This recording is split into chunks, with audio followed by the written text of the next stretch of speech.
Hello and welcome.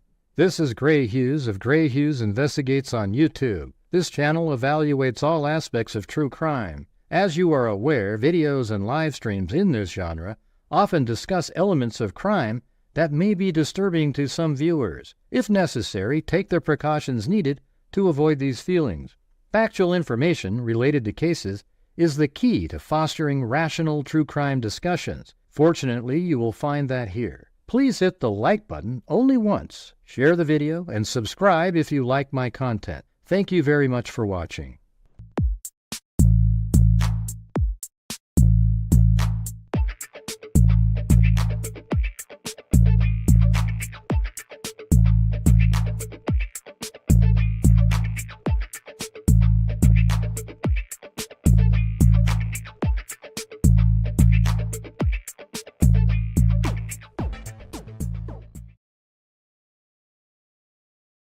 All right, let me see if I figured out how to do this.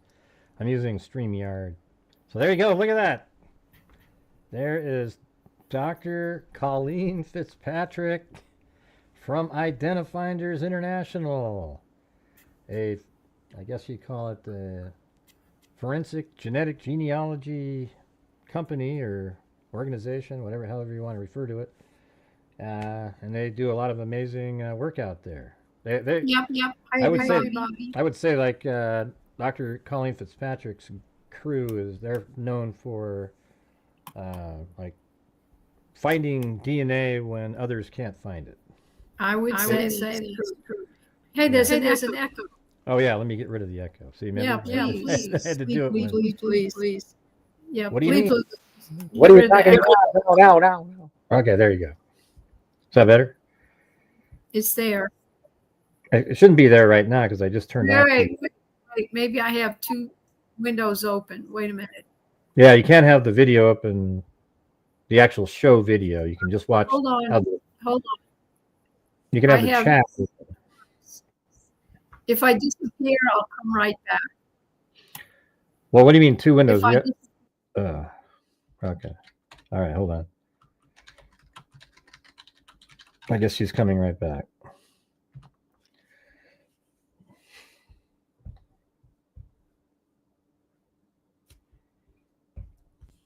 All right. Well, we're going to go over some of the cases. I guess she has to sign back up on again. But I think she had her YouTube window video playing instead of just the chat. So that's why she thought it was like that. What do you mean? Yep, StreamYard.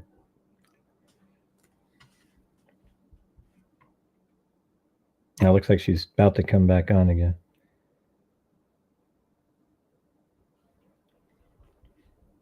There it is. All right. I think what happened was you had the YouTube video open at the same time. Did you hear that? Hello? Can you hear me? Yeah. Yeah, I think you had the YouTube video open at the same so. time. You can have the chat open, but you can't. Can you hear me? With the channel. Yeah, but you can actually see the chat in this window. If you click up in the upper right hand, you don't need to open up YouTube. It's right here. You just click on the comments. Okay, private chat comments. Yeah, hit the comments, and then you can see everybody's comments. Hey, thanks, Perfect Tilt. All right, thanks. Appreciate it. All right, so we over the years I think we're way over $100,000 now that we've invested in identifying Jane and John Does, etc. You there? I'm confused. Yeah, you can't hear me? Oh, hold on. We can all hear you. Are you good now? Yes, I can now. Oh, what'd you do? There's yeah, wait, there's something wrong. Wait, just a minute. There's like a 10-second delay. There's a delay. Oh. But there shouldn't be a delay with you and me talking right here. You don't want to watch YouTube. You're watching YouTube, not the right. You're not watching. You got to watch Streamlabs. YouTube's 10 seconds behind, not Streamlabs. Stop. Yeah. Okay, let me close YouTube. If I disappear, I'm coming back. All right. Okay, I'm here, Gray. Okay, can you hear me now? Can you hear me? Yeah. I can. Can you hear me? Okay, Yeah, I think I have everything figured out. Okay, but are we still delayed? About a second. 1 second. I go like this. Yeah, I'm okay now. It's about a fraction of a second. We're good. Okay, it seems more like about 5 seconds, because when I said that, it took you 5 seconds to respond. Well, maybe I fell asleep and was taking a micro nap or something. Okay. All right, okay. So anyways, we've given a lot of money over the years, all the freaks and everybody, helping support the channel, the ad revenue, etc. And we've done a whole bunch of different cases. You know, Daniel Armentrout's probably the one that most people remember the most. Yeah, that was the famous one. But we've done the serial killer victim. He killed 11, but one wasn't identified. But we didn't get to put the name out because the family didn't want the name out. And then yeah, it was unfortunate. And then also that one, the scuba diver one, that was pretty crazy. But hey, I called that. Yeah, that one. was the Altona Lake guy. The Altona Lake guy, and they found him floating in the lake. And what was it? He had scuba gear on. He had flippers, and he shot himself in the head. And he had he was weighted down, and he shot himself in the head. But he had the flippers is what made me think, okay, he must have taken his own life, because why would you?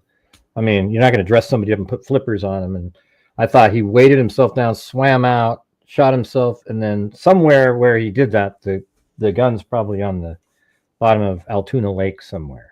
Yeah, yep. Thanks. And like nobody knew why he did that. I mean, his family lived some distance away. He, really didn't see them or anything. Never found out what was wrong with him. Why he did that, or he just weirdo, just kind of went into the ether, decided to leave the planet. Yeah, and there's been a couple others that we never were able to put the name out, but let's talk about the current ones that we're working on. Oh yeah, really cool stuff. The first one was Tenkai, and I'll look up the whole circumstance, but it's basically probably a homeless guy. Skeletal remains found in a tent in Seattle or King County, and he was dressed in women's clothes, but it was a man. So it's probably, either cross-dress or transgender. We're not really sure. But our super genealogist, Jenna, is on the case on here. She's been working on it for a couple of weeks, few weeks, and she says she's doing really well. What we do is, you start looking at the matches and building trees and trying to connect them into networks. And she says she's gotten, a couple of networks with a bunch of matches in them. So she knows she's right. She said the only problem is that a lot of the people come from Kentucky. And anybody here on the chat from Kentucky, you have a lot of cousins back east, let me tell you, because lots of people in Kentucky are related to the rest of the state. So you kind of get out your genealogical shovel and you start kind of trying to untangle the nest, the nest. And so she's doing that. But what she's doing, very clever gal, she's looking at everybody else not from Kentucky and trying to use that as kind of like a little, wedge in the whole knot and open it up. Because that's what happens if you find somebody that's not from Kentucky that married into the Kentucky people, then you're on the right track, and that helps you undo the knot a little better. So you have only a little sub knot, and that whole, you're not looking at the whole state, right? You're looking at a little sub knot of the state. So she says she's found matches in Colorado. I think she may have found one in California. So she thinks it's solvable, just taking some time to dig in, find out, that just take a little bit of time. It's not terrible. And she's got, some good matches. And she found somebody on Ancestry in the story here. That's a match. She went over there to look at the tree, and that person had all of their own matches on in Ancestry figured out. And she had, all the people in her tree that already tested an Ancestry with. So hold on, let me she's contacting. Sorry, I had to turn that off. Go ahead. Playing radio while I'm talking. Oh no, there's this thing that play like when a super chat comes in, it goes on the screen.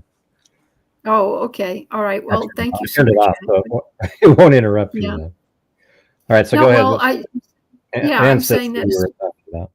Yeah, she found one of the matches on Ancestry that listed all of her own matches on Ancestry, which is a good thing, because then you say, well, can you help me, or can you, you can contact these people and hopefully they'll say, oh yeah, my 3 cousins are on Ancestry with me. Let me talk to them and see what's going on with that. And then that you get more people to upload to GEDmatch, and that makes it better. And you're getting the right people to upload because they're related to one of your matches, and you might get a lot closer one. And we've done that.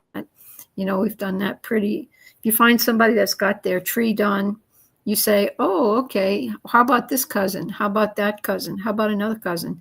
And they sort of pop in and you can kind of navigate you through stuff. So to let you guys know, thanks. We're making progress, and we hope to have some good news and tell you who the guy is soon.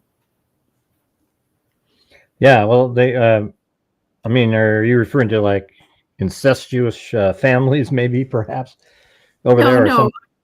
No, cousins marry cousins. No, not necessarily. It's just. Cousins marrying cousins isn't considered that, but what would I was actually thinking about it though. If you had a father and a child and they had a kid, because there's this case that is in the news about that.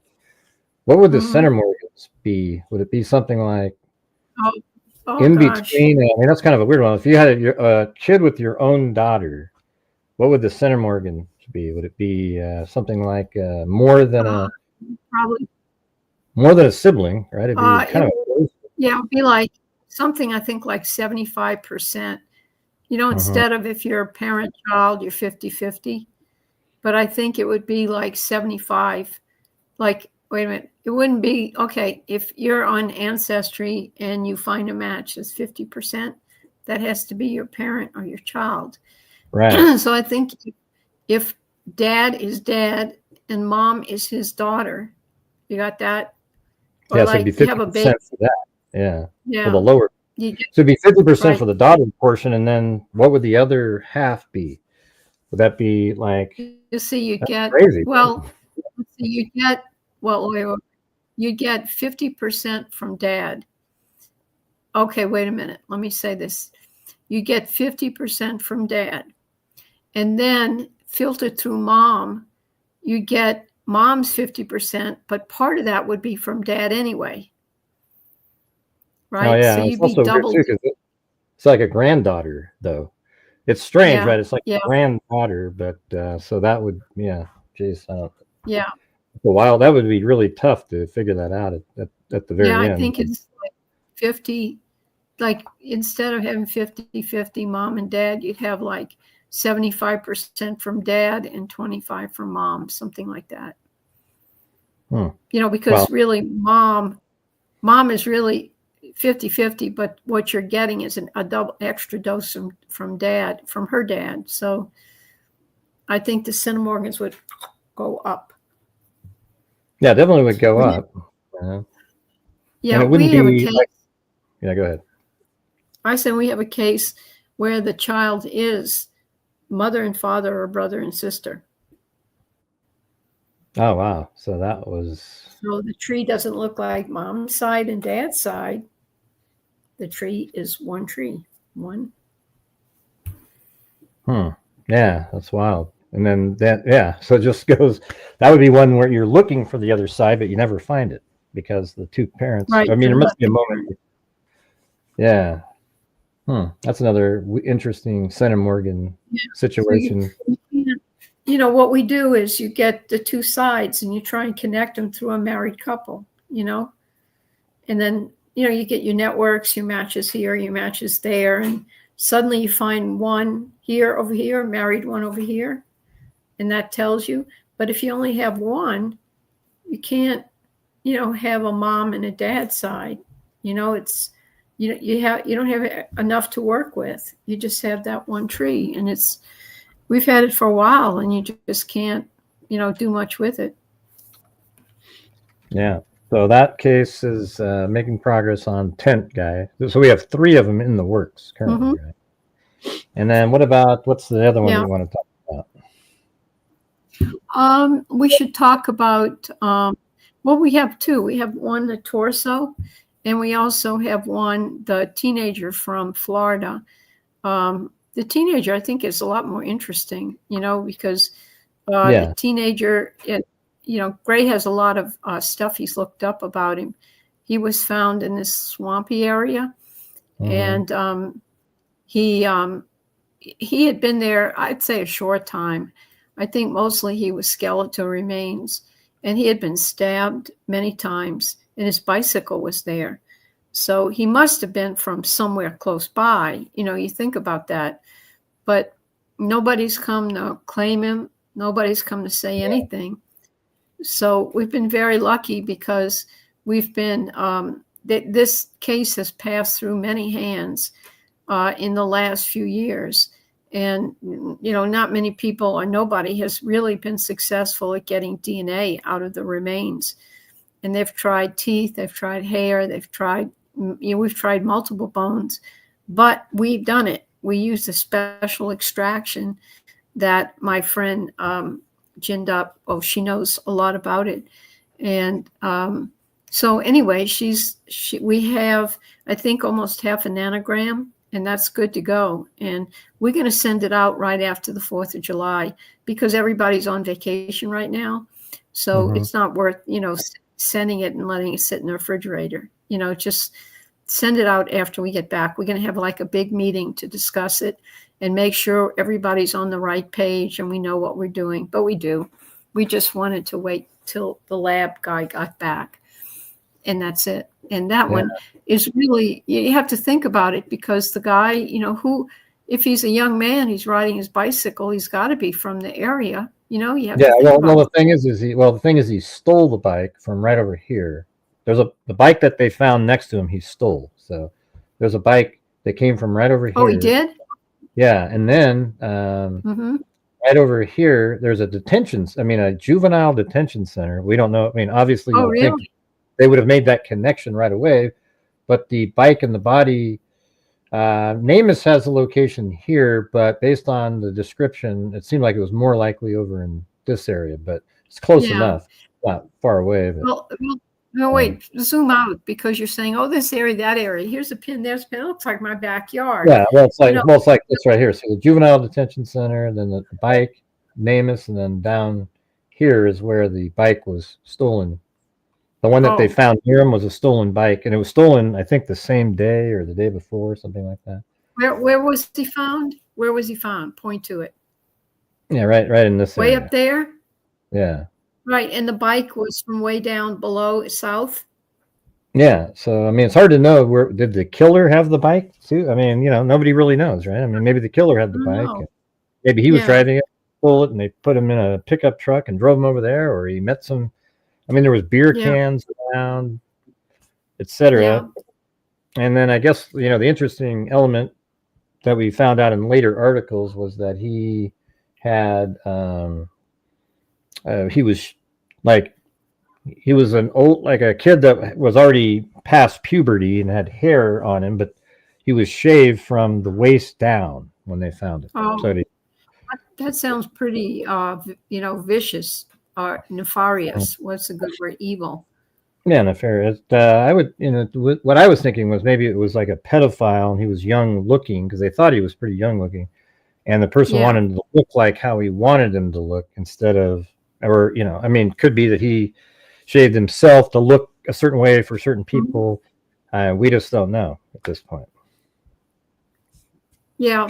So it wasn't all skeletal. It wasn't all skeletal. There was maybe some other hair or flesh on him. I thought he was all skeletal.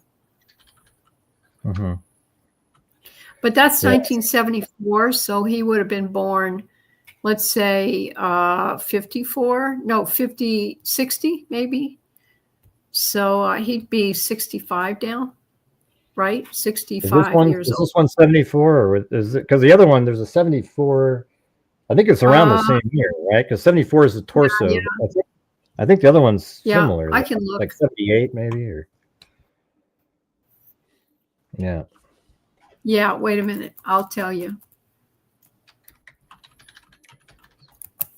I thought it was, okay, this is 1972. The boy in the bike, right? Boy in the box. No, boy in the bike. Sorry about that. So 72? 1972. Oh, so it's even before that one. Okay. Yeah. So he'd be The other one, 52. he'd be 52 like plus he'd be 13. born 57.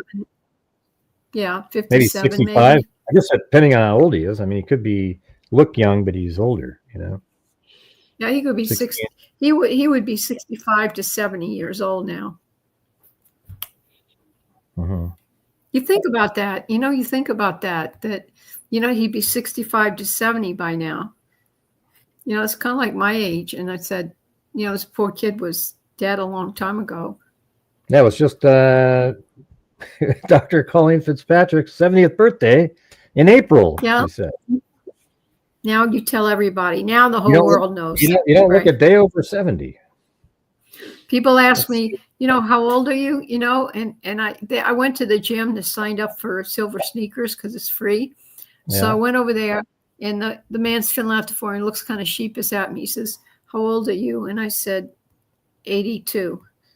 And he goes, "Oh my God, you look great." I said, "Thanks." Yeah, there you go. Mm-hmm. No, well, I was telling Gray, I think I'm 40. And then one day I woke up, I said, "Oh, it's my 70th birthday." Oh my God, how did that happen? You'll find out, everybody. You'll find out. Yeah, and the thing is the only reason we're able to do this stuff is if you guys out there watching the show are supporting the channel on a nightly basis. It's been a little bit slower lately, but we're trying to still keep sending in funds to identifiers because it's really important to get the names back and identify different people. Yeah. So, Yep. Yeah. Thank you guys. We just keep things going. That's what I'm telling you. We have, other agents that, we talk to, and, we have other cases that were, in the pipeline. Let's say we can't do it now, but you can be the next one or the one after that. So, we're kind of getting lined up in case we do have the funds and we can go with those, so. Right. And sometimes we can get the lab work covered, in which case, you guys cover the genealogy because I have to pay my guys something, so that works too. So sometimes collaboration, we make the funds go further. You stretch with coupons, kind of like. Yeah. We use coupons. So anyway, we appreciate everything you guys do, and I've been meaning to come back on, but Gray and I kind of didn't connect for a while because just being distracted and stuff going on. But I'm back. Oh, hi, Paulette. Thank you for the happy birthday. Oh, look, Gigi, Linda. Hey, thank you, guys. Okay, thank you. It's been a real ride, let me tell you. Yeah, so if you're out watching right now, make sure to help support the channel if you can. That'd be great. Yeah. Thank you. Yep. So anyway, that's what we're doing with the boy. Now we're going to send that off right after the 4th of July. We're going to send the DNA because we've been successful when apparently nobody else has been. People have been looking at the teeth, the petrous bone, hair, this bone, that bone, another bone, here bone, there bone, what is it? The knee bone's connected to the elbow, that kind of thing. And finally we got enough. We just hit that one place that had DNA in it, and we got almost half a nanogram. You guys know by now we need 1 nanogram. So what's the new technique with you use a light to determine where to even it's called FTIR, and if you shine you use infrared light to do this, but it's more complicated than that. And then you look at how the different chemicals react to the infrared, and then you can hopefully tell where the DNA is in the bone. And that way you don't, right now a lot of it's experience. The forensic anthropologists have done this for a long time, and they kind of know where to look. But if you really had some magic wand where you could tap the bone and the DNA lights up so you know where it is, that would be great. So they're working on that. It's not a magic wand, it's a light, but so we're hoping that we're doing it kind of in parallel to that, because as they do the extractions, they'll shine the light on it, and they said they're pretty good. They're maybe 90% accurate. So things are just cruising along, and that's great. Awesome. Hopefully we'll get this kid back his name. I want to know the story. It's kind of a little bit like Armin Trout, like there's this kid that somebody should have come forward, and you just don't know where this kid's even from or anything.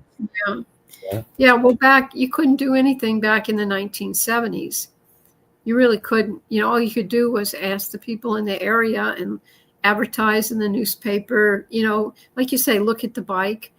Figure out where the bike came from. See if anybody noticed anything. And so back in the day, you didn't even know about DNA back then. I mean, people kind of knew about DNA, but they didn't have the whole thing straightened out with forensics and human identification. They didn't know, that you could identify humans and everybody was unique and all that stuff you learn in third grade now. See, they didn't know that. Took a couple of Nobel Prizes to figure out what you learned in third grade. How about that?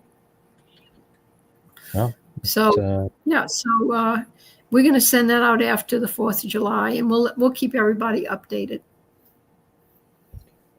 So that'll be good. And then we have the Indiana one. Yep.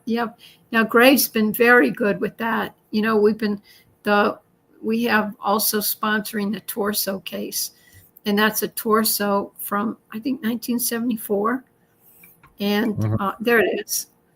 And nobody has been able to find who the guy is. So we're gonna hopefully find out. I think we've got at least a nanogram waiting for us, and that is very highly degraded DNA. So that's another success story about getting that out of the bone. Getting that highly degraded DNA out of the bone. Yeah, man. It just says like a torso of a white man clad in underclothing was found at 1 p.m. yesterday, floating in Big Walnut Creek at the US 40 bridge, 7 miles west of here. And that was in Putnamville. A short time later, state police found a leg about 200 feet downstream. So that's interesting. I mean, was he like all of his body parts just dumped in the water right there? Or did he decompose and the legs separated? I mean, that happens sometimes. Police said they won't know until sometime today if then the cause of death at the identity of the man. I'm not sure what that wording was there. They also hope that an autopsy today will determine how the limbs and head were severed from the body. The torso was seen in the river by a motorist. Greg, could you bring up the Big Walnut Creek so we could see if it emptied out into a lake or something? Maybe the rest of him kind of floated into the lake, or if there's a lake. I put right where he was found, right here. See there's the bridge and found in the water. Oh yeah. And so I don't know. This looks like I mean, it's really windy. There's no way something could make it somewhere. Yeah. There might be something bigger, like over here. You'd think that it would be caught in like a corner in the river, or it could have been in the bushes or something. As it went around the corner or something. Whenever you have something meandering like this, there's almost no way. Look, when you see stuff like that. Yeah, it could have been on the water. Yeah, there's almost no way to get down there. So I think somebody just drove by and tossed him in right off of this highway here. You can actually see it if you go down. Yeah. Too. Yep.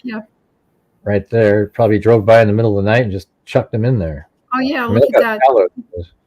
Yeah, I'm saying that they didn't find the rest of them. That's what I'm saying is that you'd think they, would have, unless they threw him in a different river, but then you'd find him in a different river. Yeah, maybe they did the same thing like in the Rex Huerman in the, he put a head somewhere and then the rest of their body somewhere else. So this really Yeah. could be a serial killer victim here, especially since you Yeah. can't find the head next to it. Yeah. Well, when you talk about Rex Herman, you really should say allegedly through the No, head. I don't do that. He's the killer. I don't. Yeah. Okay. People out there can say allegedly. I just say, like, when my opinion is that Rex Herman absolutely killed all of them. It's really okay. Well, that's fine. I'm not going to express an opinion because it's you can't. It's not. I can't, and I'm not. And he deserves a fair trial, no matter what happens. Let's put it that way. Yeah, So, we always say that. Like in Koberger's case, I'll say Koberger's the killer, 100%, and the people go, "But it's innocent until proven guilty." And then I always say, "Well, I know that, but my opinion is he did it." And you said the same thing about OJ. You said the same thing about every other case that you agreed with. So I'm saying that, and then yes, eventually there'll be a trial, and whatever happens, happens. But that's what I think. So okay, that's how. Well, that's fine. That's fine. So here's the cemetery. Remember that crazy stuff we were? Oh yeah, yeah. Oh, he's at the cemetery. That cemetery had been, redesigned, and there's a lot of things that happen. They cut the grass, the stones fall apart and go away, and you forget where people are buried, and the records get. We've dealt with cemeteries that were overgrown, to your waist, and you have to go in there first and clean it up, and then the records are either. We had the East Haven Jane Doe. That's what the problem was. They wanted to identify her in this big cemetery or this potter's field, but nobody had been paying attention to it, and it was all just trash and weeds and stuff. So they had to clean it up first, and then they had the sexton come out from another state, and he thought he remembered where he said he thought he could remember if he went to City Hall and went through all the burials sequentially, and he did, and he screwed it up, and so they got rid of him, and they had to do ground penetrating radar and look in newspapers and stuff like that. See, there's a cemetery. I think it's like on a hill. But we figured out where to do the ground. See, that's the whole thing. Is like we. Yeah. Like the thing is, there was this whole like a full day basically where. We were trying to figure out like from this picture right here. So this is the gray, the actual image in the newspaper. And when they buried it, I guess they didn't put a gravestone. And then what I was doing is looking in the background, and there's some structures back there, right? So when you're up in the air, the only time that there's structures are over in this area. There isn't anything else over here. So we were just kind of working through it and figured out pretty much exactly where probably somewhere around in this area, I think, is what it was. Yeah. Yep. And then that was good because that picture, I was surprised you could see that in the back, and you figure if they're there back in the 70s, they're probably still there. Could be just houses. And so you had to and there was another stone there, like in the background, like a little stone. All these different stones that are out there. It was really pretty complicated. I kept looking at different photos, and then eventually we're like, okay, it's probably right here, because you can see even in this picture here that it that's what I want to see. Like, can you make that bigger? Can you make it bigger? Okay. Yeah. I want to see in the back. There was a like I always saw that, but I never saw that thing right there. I know what you're saying. Like these little stone things, like that. That was a stone. Like that right there. That one in the back. That one turned out to be very important. Yeah, because that was the one. I think you can see it in. It's still there. Some of these other shots, like this one. That's the one there. If I could zoom in, I could show it to you, but I can't. And the tree. The tree was very important too. Yeah, the big tree at the top, and then there's these little gravestones, but it's so small there, you can't really see it. Yeah, I can see like little tweaks. I can't see the stone itself, but I can see. Let me try to open it. Little bumps on the black dots. But I want to see how it got oriented. I want that sort of the picture and the newspaper picture in that picture to kind of be coordinated. Oh, you see that? I think the stone, like to the left, see the square stone with the one with the little, like a chimney next to it? I think that's the one in the picture. Yeah, I mean, we figured it all out based on this tree here, for example. That was a big tree. And there was a tree. And this one up here at the top, but this one over here, the gangly looking one, I think, see that one right there? I think that's one. Yeah. That's that tree. Yeah, and there was one. Right. They're like right over and here. You see there's stones right next to the tree, right? If you look where Gray just had the hand and you look up to the tree, you're going to see a stone between where you're standing in the tree, and that's at one of those stones in the picture. Yeah, something like that. Cool. And then there's houses behind that. So from this angle, Like see the way this works is that right there. If you go up to Google Earth, that's that tree. See, I even labeled it big wild tree, that crazy looking one. Yeah. Okay. So that means that that photograph was taken kind of like this, you know. Yeah. So wherever that was, might have been over here or over here, you know. We don't, because the thing is, where the houses show where the houses are. See, the houses are back here, so that makes sense. If that photograph in the paper was taken kind of like that, see, because there's the house, the tree there, and it's off this way a little bit, and I think there's you can even see that same gravestone next to it, and so I think it's like right here, because I think there's a stump in this picture too, right? Like right there or something. I don't know where. I don't know exactly where it is, but it was somewhere around in here. And the stump is right next to the guy's shoulder. He's so the stump may be gone by now. See that it's right by his shoulder, right behind him. It's either a stump or a stone. So we use that. We use the wild tree. We use the houses in the back, and you were able to get pretty close to the GPS coordinates of where the grave was. Yeah, that's pretty cool. Triangulated. Found the. I love stuff like that.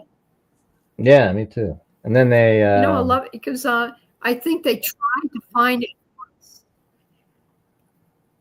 and they tried to find it like beforehand, and they tried once or twice. They couldn't really, and then that's when the newspaper picture became very important. Yeah, let's see. Yeah, there's just different articles about it. It's still being unidentified. 2 arms and a leg. So they did find 2 arms and a leg were found near the torso Wednesday, but other extremities, including feet and the head, were missing. So it's interesting. What about hands, arms and everything? Those are all things you can identify people with. So whoever this was, they didn't want him to be identified, it seems like. Yeah, 2 arms and a leg in the torso. Okay, let me see this one. Man, 25. Okay, 25 to 30 years. Okay. Few clues, no distinguishing marks. Great. That's why I want to get a tattoo, because in case you find me on the road somewhere, you'll know it's me.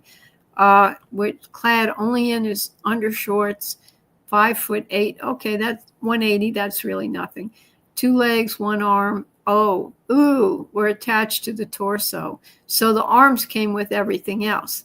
The head was missing, hands and feet, and 1 leg. Oh, that's terrible.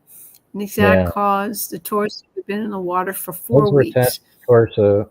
So what part of the whole leg? Well, one of the legs wasn't. So it must have been, because remember, one of the legs was missing to the torso, but missing were the head, both hands. So that's, and feet, and 1 leg. So that means when they say the legs were attached to the torso, that means a leg was attached. Or are they talking about like a leg, the thigh, and then 2 arms down? and a leg? Well, they said 2 arms and a leg. Now they say the feet are missing. So, the part of the leg, you don't know how far down, but the feet and hands, wait a minute.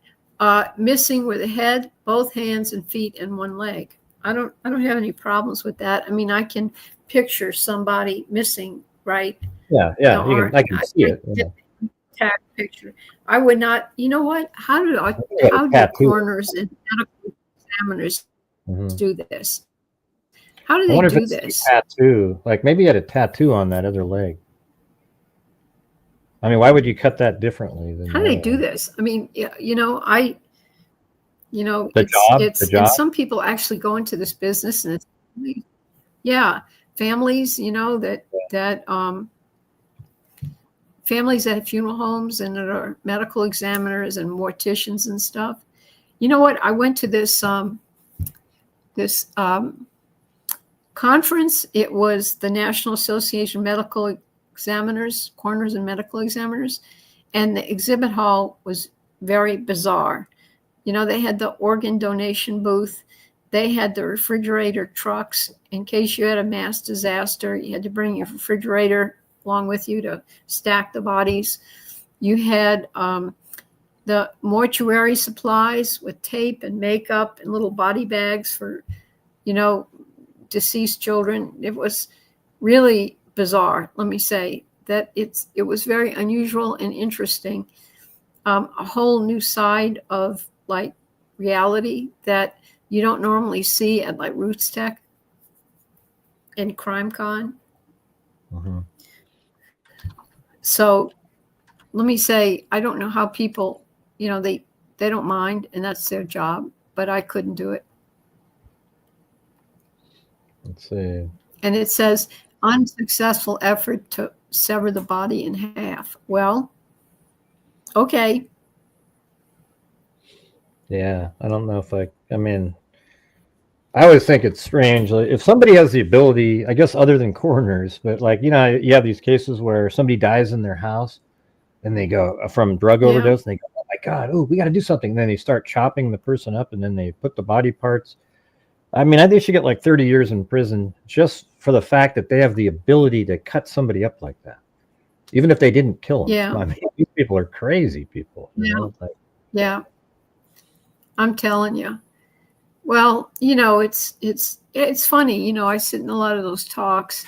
I've seen crime scenes that you wouldn't believe, but somehow I just walk out and I shut it off. I was for a long time, but part of a writing group.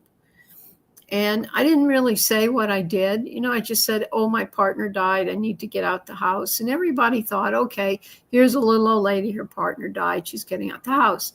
And then one day I walked in. It was on a Saturday morning. I walked in and the lady said, I saw you on Dateline NBC. And another person said, I saw you too. And I went, oh, shoot, I wonder how long it would take before I was busted. I said, you true crime writers, the line starts here. And somehow I never could write a story about true crime. Almost, I think I wrote one, but it was more like what happened with the Phoenix Canal murder people. It's already a story out there, but I just can't make a story up and make a crime story. It's just another part of my brain, that I don't use when I'm off duty. Yeah. I mean, the thing is just being in the true crime world, especially in your world, where that's probably what you're dealing with often are body parts, to get exhuming bodies and getting body parts and getting DNA from the body, that kind of thing. And just, I guess it just is what it is. After a while, you just sort of become like it's procedural, although you do think, like at some point you do think of the person because now you know who they are, and but your goal at the beginning is to identify the person. So. Yeah. Well, I will say too that on occasion, my background is physics and engineering, and that makes you very factual. In a lot of various family members of mine have passed away, and I've given the eulogy. And when you do that, you have to get up and just say your piece. You can't cry between each word. You have to get up and say, my dad, my mom, and this, that. And you're talking for maybe 5 or 10 minutes, and you have to talk. You have to focus. You have a whole room full of people that are ready to just fall apart and cry all day, and you can't do it. You have to get up, and I can do that. It's called compartmentalize, which is good, which is a good thing. Yeah. Let's see. So you know what? If you guys, that's kind of like a summary of where we are. We're just very happy that you support us. I'm wondering, do you guys have any questions for me? Greg, can we do that? I mean, do you have stuff you want? Well, I mean, I thought we were going to talk about the, since the Koberger case is going to trial and the DNA is a touch DNA on the underside of the button snap of a knife sheath that had his DNA on it. So, maybe you could tell us about that type of DNA. Okay, let's do that then. We'll do an AMA later. We'll do that another time. Yeah, well, the problem with the good news about DNA, let me tell you, is that, it's so sensitive now. You can do touch DNA. You can get itsy bitsy amounts of DNA, and work with it. But the bad news is it's so sensitive. You can get itsy bitsy amounts of DNA. And who knows, it's people are starting to talk about situational DNA. So like if you're at a party with somebody and let's say you're going down the hall, you're going to the bathroom and you bump into them coming out and, oh, hi, and you go on your way, that one of their hairs might fall on your jacket. Or, you may get their DNA. They may oh, hi, I haven't seen you in a while. And they may put their hand on your shoulder or give you a hug. And your DNA is all over. Their DNA is all over you. So, they've had cases where DNA even goes through the laundry, believe it or not, and comes out the other end. It's still DNA. So now, people also talk about situational DNA. Like I was at the party and I'm not the killer because I happened to be at the party, but I ran into her in the hall or I gave her a hug and say I hadn't seen you in a while. So now, I think that I don't know if that figures into the Koberger trial, but it might, if they found his DNA. And another factor is, you can always say, I don't know if they're saying the DNA was planted there or anything, but that's what the defense would try to say. Yeah, the defense might do that. Right. That's just going to be totally bogus because he drives a white Elantra missing a front license plate, and it was driving around and parked for the same 12 minutes right outside the house where the homicides took place. Right. Yeah. So it's like, that's the point. The point is, I'm telling you, Gray, that's the point, is that it's not that the DNA was there. It's more like, how did it get there? And then you have to look at the circumstances. Like you're talking about the car and the video, and that's where the trial really starts. That's where the trial, a lot of that is gonna be pulled in because of the situation. You got the DNA there. How did it get there? Did somebody plant it or not? Or, did he touch it at some point? And you go through all those arguments, and finally you say, well, wait a minute. He was in the area. He wasn't in the area. This is the cell phone. This is not the cell phone. He turned his phone off. He's driving around. I think that's his car in the video. You bring all that in. It's not just DNA anymore. You don't say, oh, his DNA is there. Explain that. I can't. Oh, no. I saw him last week. But the thing is about the where the DNA was found is not like a party situation either. You found a knife sheath on the bed, right at one of the victims. Yeah.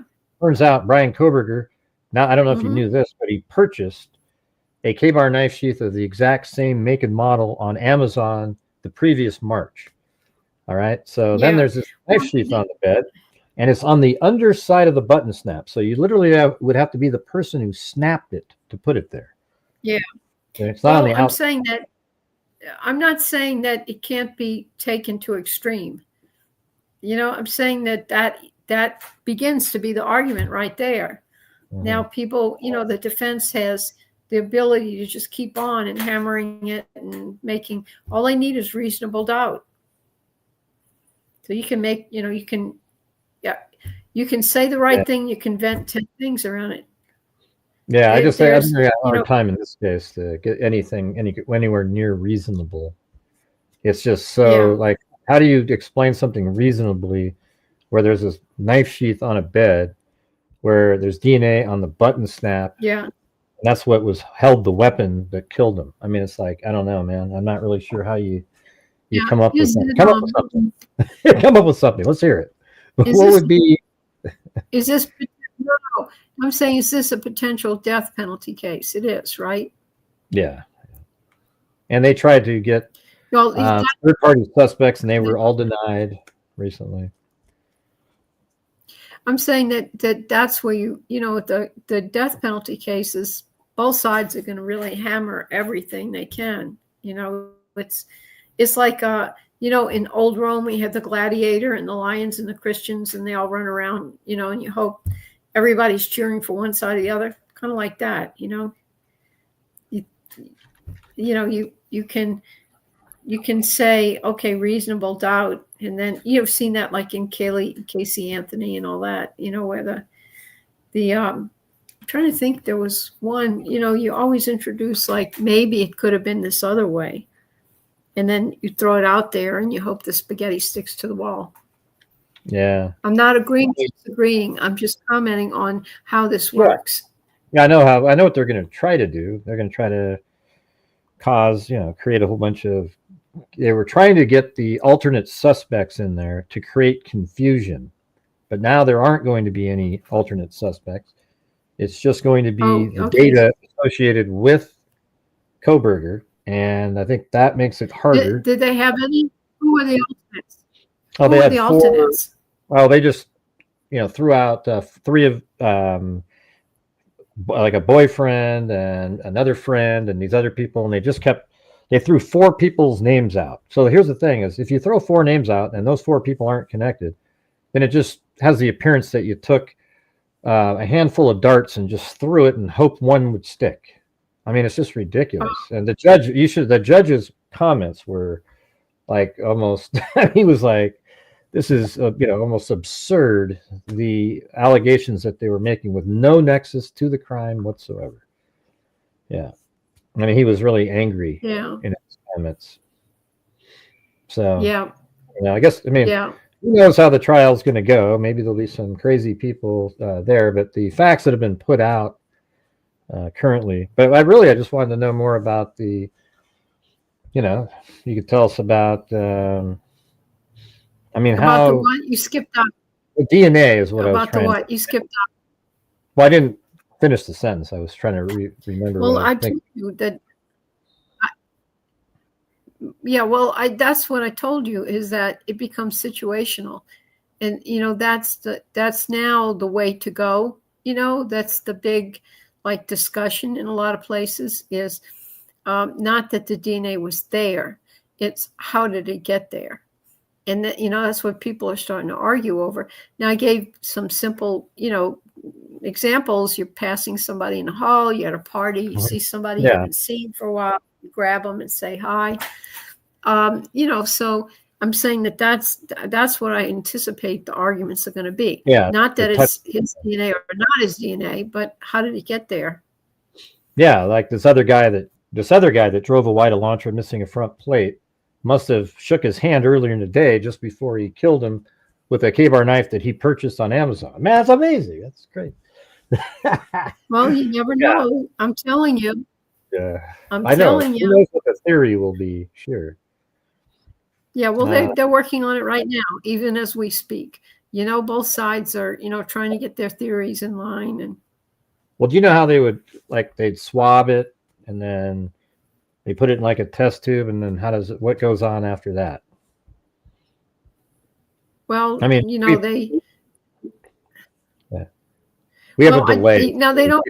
Each other. There's a 2 or 3 second delay. So. Well, I think they do if they have enough. I don't know if they did CODIS or they did genealogy. I know they did genealogy, but I don't.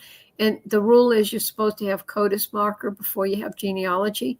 So they did that. They did CODIS first, and they didn't find a match. Yeah, they didn't. And then you had to do the genealogy, but I don't know how much they needed to have to do both.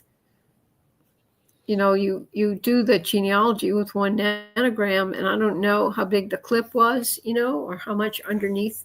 Was it just a piece of blood, or it was just touch DNA? It was touch DNA. I think it's just his touch DNA, but what's interesting is his attorneys didn't want it to be called touch DNA.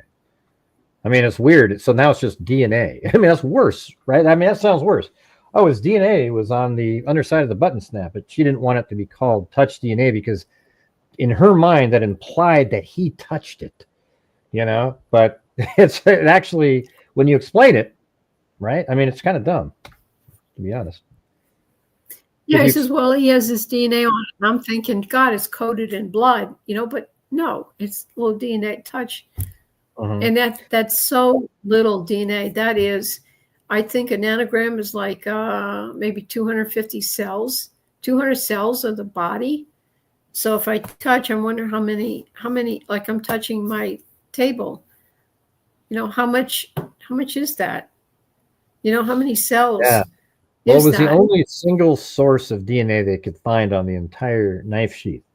Now, I don't know if there was more blood that was mixed or anything like that, but on the entire knife sheath, to me, it feels like he cleaned the knife sheath. And my opinion is he left I mean, this is just a theory. It doesn't even affect the case at all, but I think he left the knife sheath as a calling card. He was going to leave the K-bar knife sheath because, I mean, why wasn't it on a belt or something? He leaves it there. He thought he cleaned it perfectly, but he forgot to clean that one little spot underneath the button snap because there was no other single source DNA on it. Duh. What do you think of that? Do you think that's a possibility? If it was that clean and all there was something on the underside of the button snap, why wasn't there any on the top of it? You know, that means he kind of wiped it down. You know? I see what you're saying. No, I see what you're saying. He probably thought he wiped everything down and he forgot. It's sort of, he wipes this part and then he opens it and it's under here. Exactly. Right. That's Is that exactly where right. it was? Like that's where it clips and it's kind of right here. Yeah, underside of the button. See, that makes sense. Well, to me. No, wait, all the freaks out there, wait, it's a lesson to the audience here. Hey, if you're going to make a quadruple murder or you ever accused, remember, always open the clip and clean underneath it. Yeah. Yeah, he seemed like he was this guy that he had a teacher that was a serial killer expert. And, you know, the theories that we come up with is like, it seems like he just wanted to be like this cool serial killer. Like he was going to go out and do all the cool things, you know, like, for example, he used a K-bar knife and he went through a sliding glass door. That's the same thing Danny Rolling did to his victims. Oh, really? Okay. I didn't know that. He purchased a K-bar knife and he went through the sliding glass doors, you know, and then he leaves the K-bar sheath, in my opinion, like, hey, you know, because they leave calling cards, so I'll leave the K-bar. And then he went up to try to buy, I don't know if you knew this, because these all came out later. He tried to buy another K-bar knife like 2 days later. I mean, after the on Amazon. And then he did a search to try to figure out how to delete the search or, you know, or purchase of it. I mean, it was just crazy. So anyway. Well, let me just remind you about, you know, what we learned a long time ago is you're innocent and proven guilt until proven guilty. I'm not going to, I'm just trying to be kind of general right now. I know, you know, what your opinion is, and it's going to be interesting to see what happens. It's a very interesting, high profile case.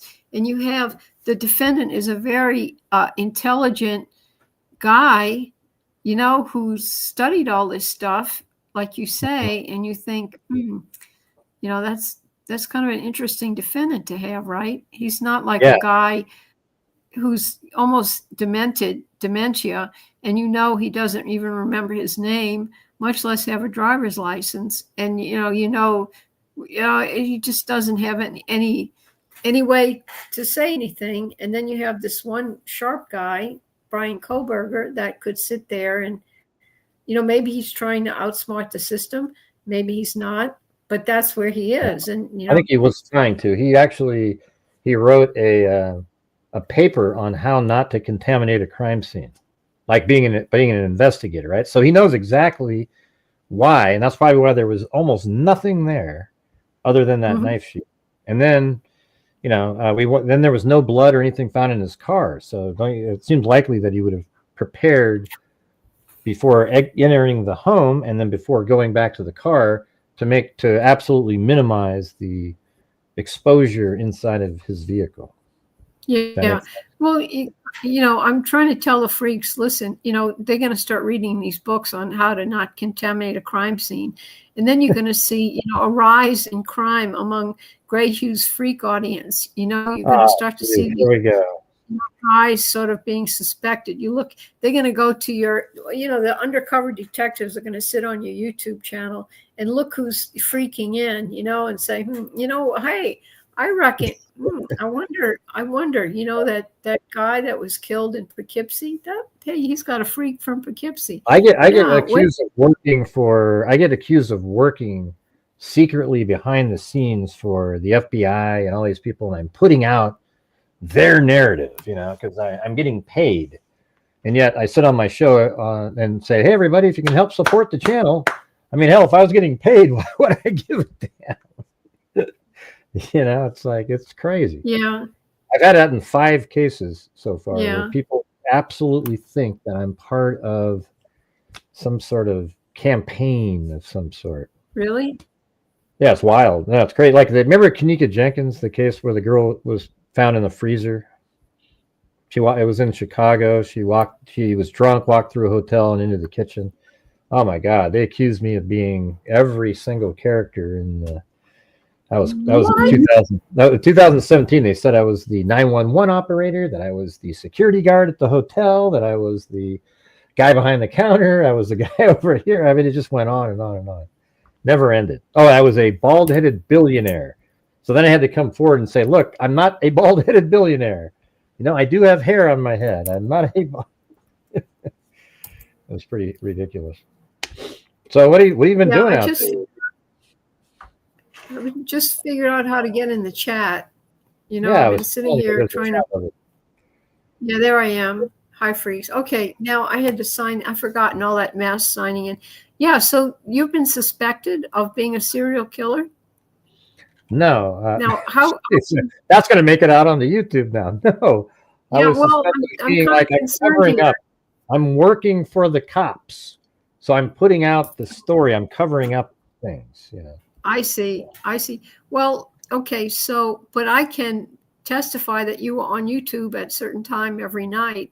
So you have a very limited time to operate, Gray. If you are that kind of killer, you have to sneak out and come back. And, when you're doing the YouTube, you might say, hey, wait, can everybody hold on? I got to go to the bathroom. I'll be right back. You race out, serial killer. Yeah. You come back and say, okay, I'm back. Yeah, it's weird too, because what I've done before is I just play a loop of me talking. You see, you don't know, right?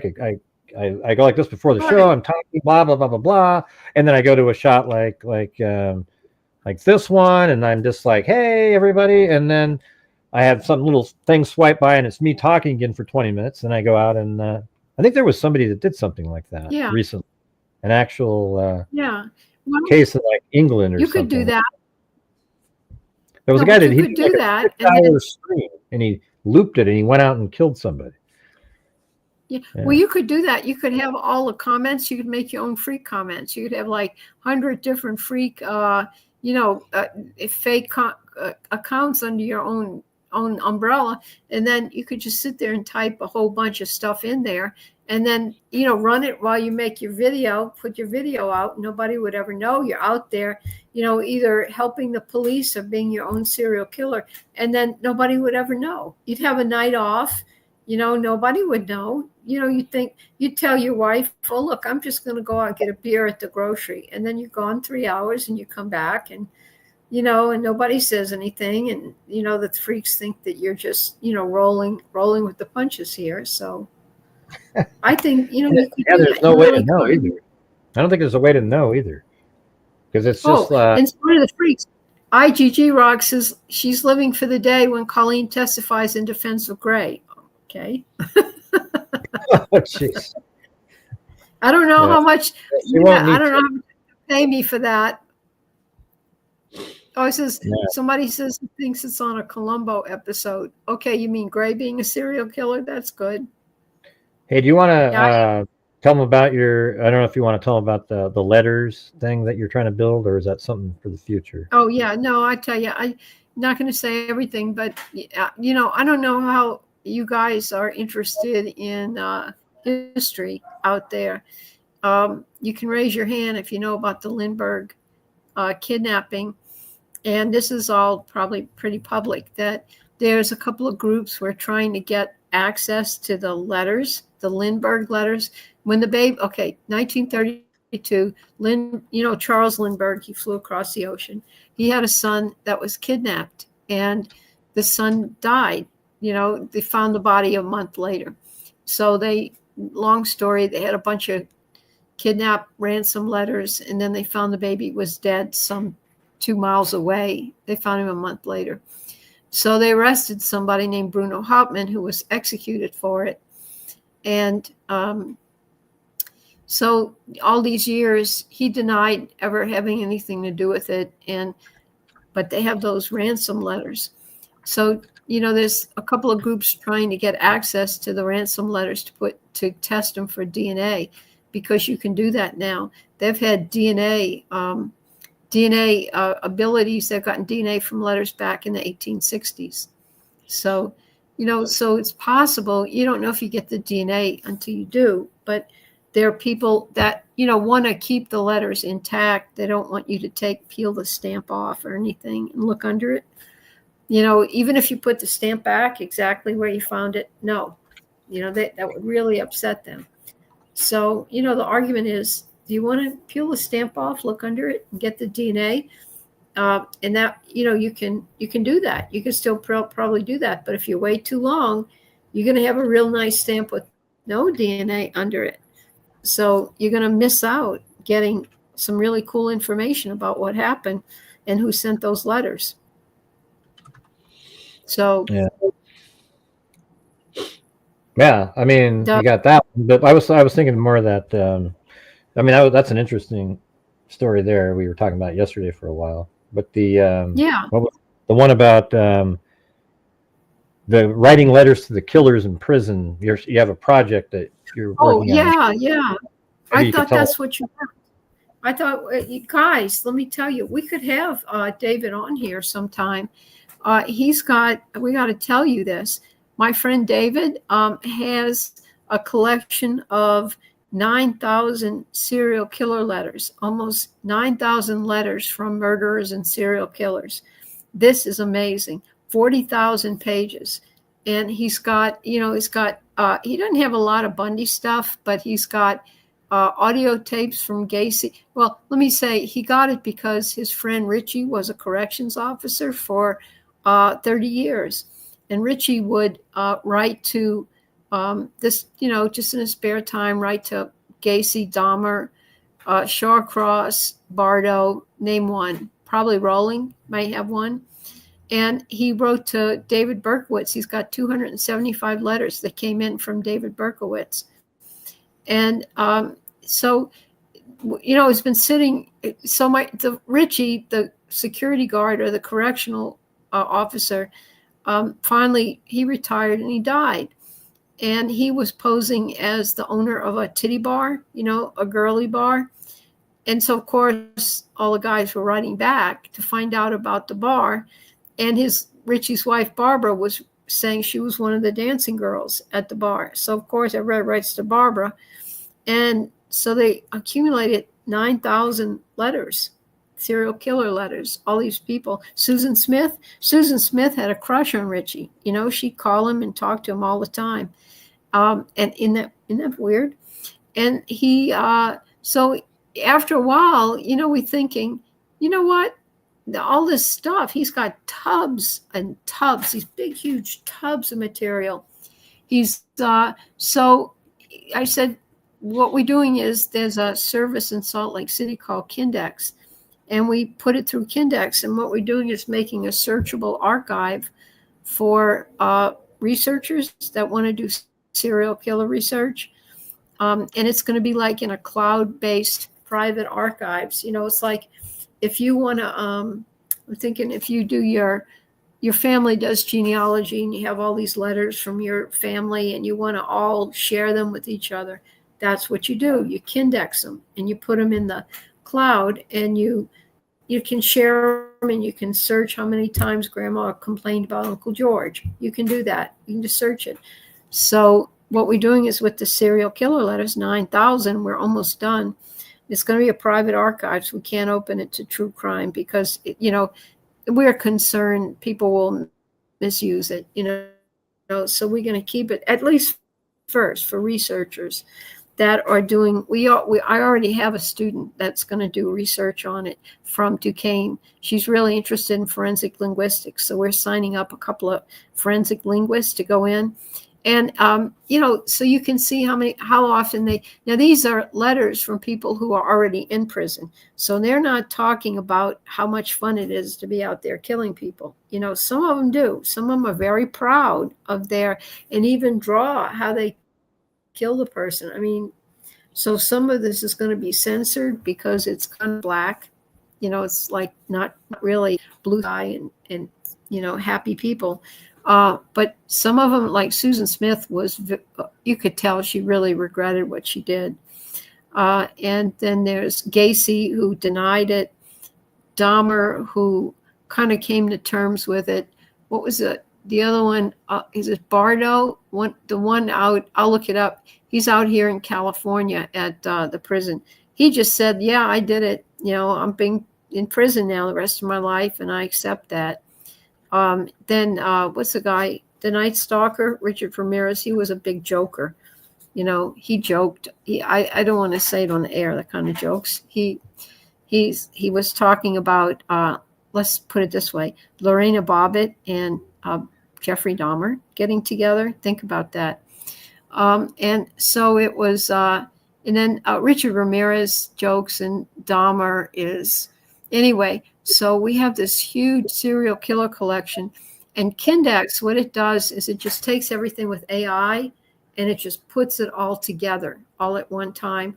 So if you want to go and see what they did, they took the JFK records of the assassination. There were 77,000 pages of that, and they put it on Kindex. They did it in one day. They just scanned it, made the cloud with everything, and then and then you could just go in jfk.kindex.org. You can click in and you can just search anything, like for the Umbrella Man or for CIA or Oswald, anything you want. It's 77,000 pages, and you can just go like it seems that. Like you open up for research. I mean, you have to make it. Yeah. I mean, if you make it for research, other people seem like they get on there, and then what would stop them from using it in true crime? I mean, how do you know who's you're really limiting your yeah. people, Well, we're working on that right now, because if you have somebody, say from a university, or somebody who's a forensic researcher, let's say a forensic linguist, then they're less likely to take screenshots and post it on Facebook the next day, so, or, change it with AI, change the image, and, take it and say, take screenshots of all the Gacy, or, replicate the, the Gacy audios and then sell them. It's true crime people, a lot of them, basically nice people, but opening it up to the general public, we don't know what would happen to the collection. We don't want people to go in and destroy the collection, or damage it. So we're trying to deal with how to handle that right now. And you know what my friend did? If I have it, I can find it. He made a video. He does AI, and he made like a video of Gacy actually reading the letters. Or he could make something that say, "Hi, Gray. I'm a Gray Hughes." And I'd like to say hi to all the. It's crazy how they can do that. I've seen they can take an old photograph of like a black and white photograph, and all of a sudden they make it moving, like the person standing talking to the kid or something. I mean, it's really weird.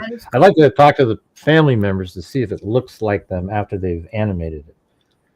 Because sometimes we think it looks great, but maybe the real people would go, nah, that doesn't really. Yeah. There's a question I didn't understand. What will the language model be used for? So you have all these letters, then what? No, when you look at forensic linguistics, if you're doing research, you look at like we are processing and kindexing, we're looking for clues to other crimes. We're looking for clues to MOs. We're looking for clues to, whether a killer feels bad about it. And then you can map that to other killers out there, maybe other notes you get to other killers. And you can sort of have more psychologically, where that killer is in psychological space.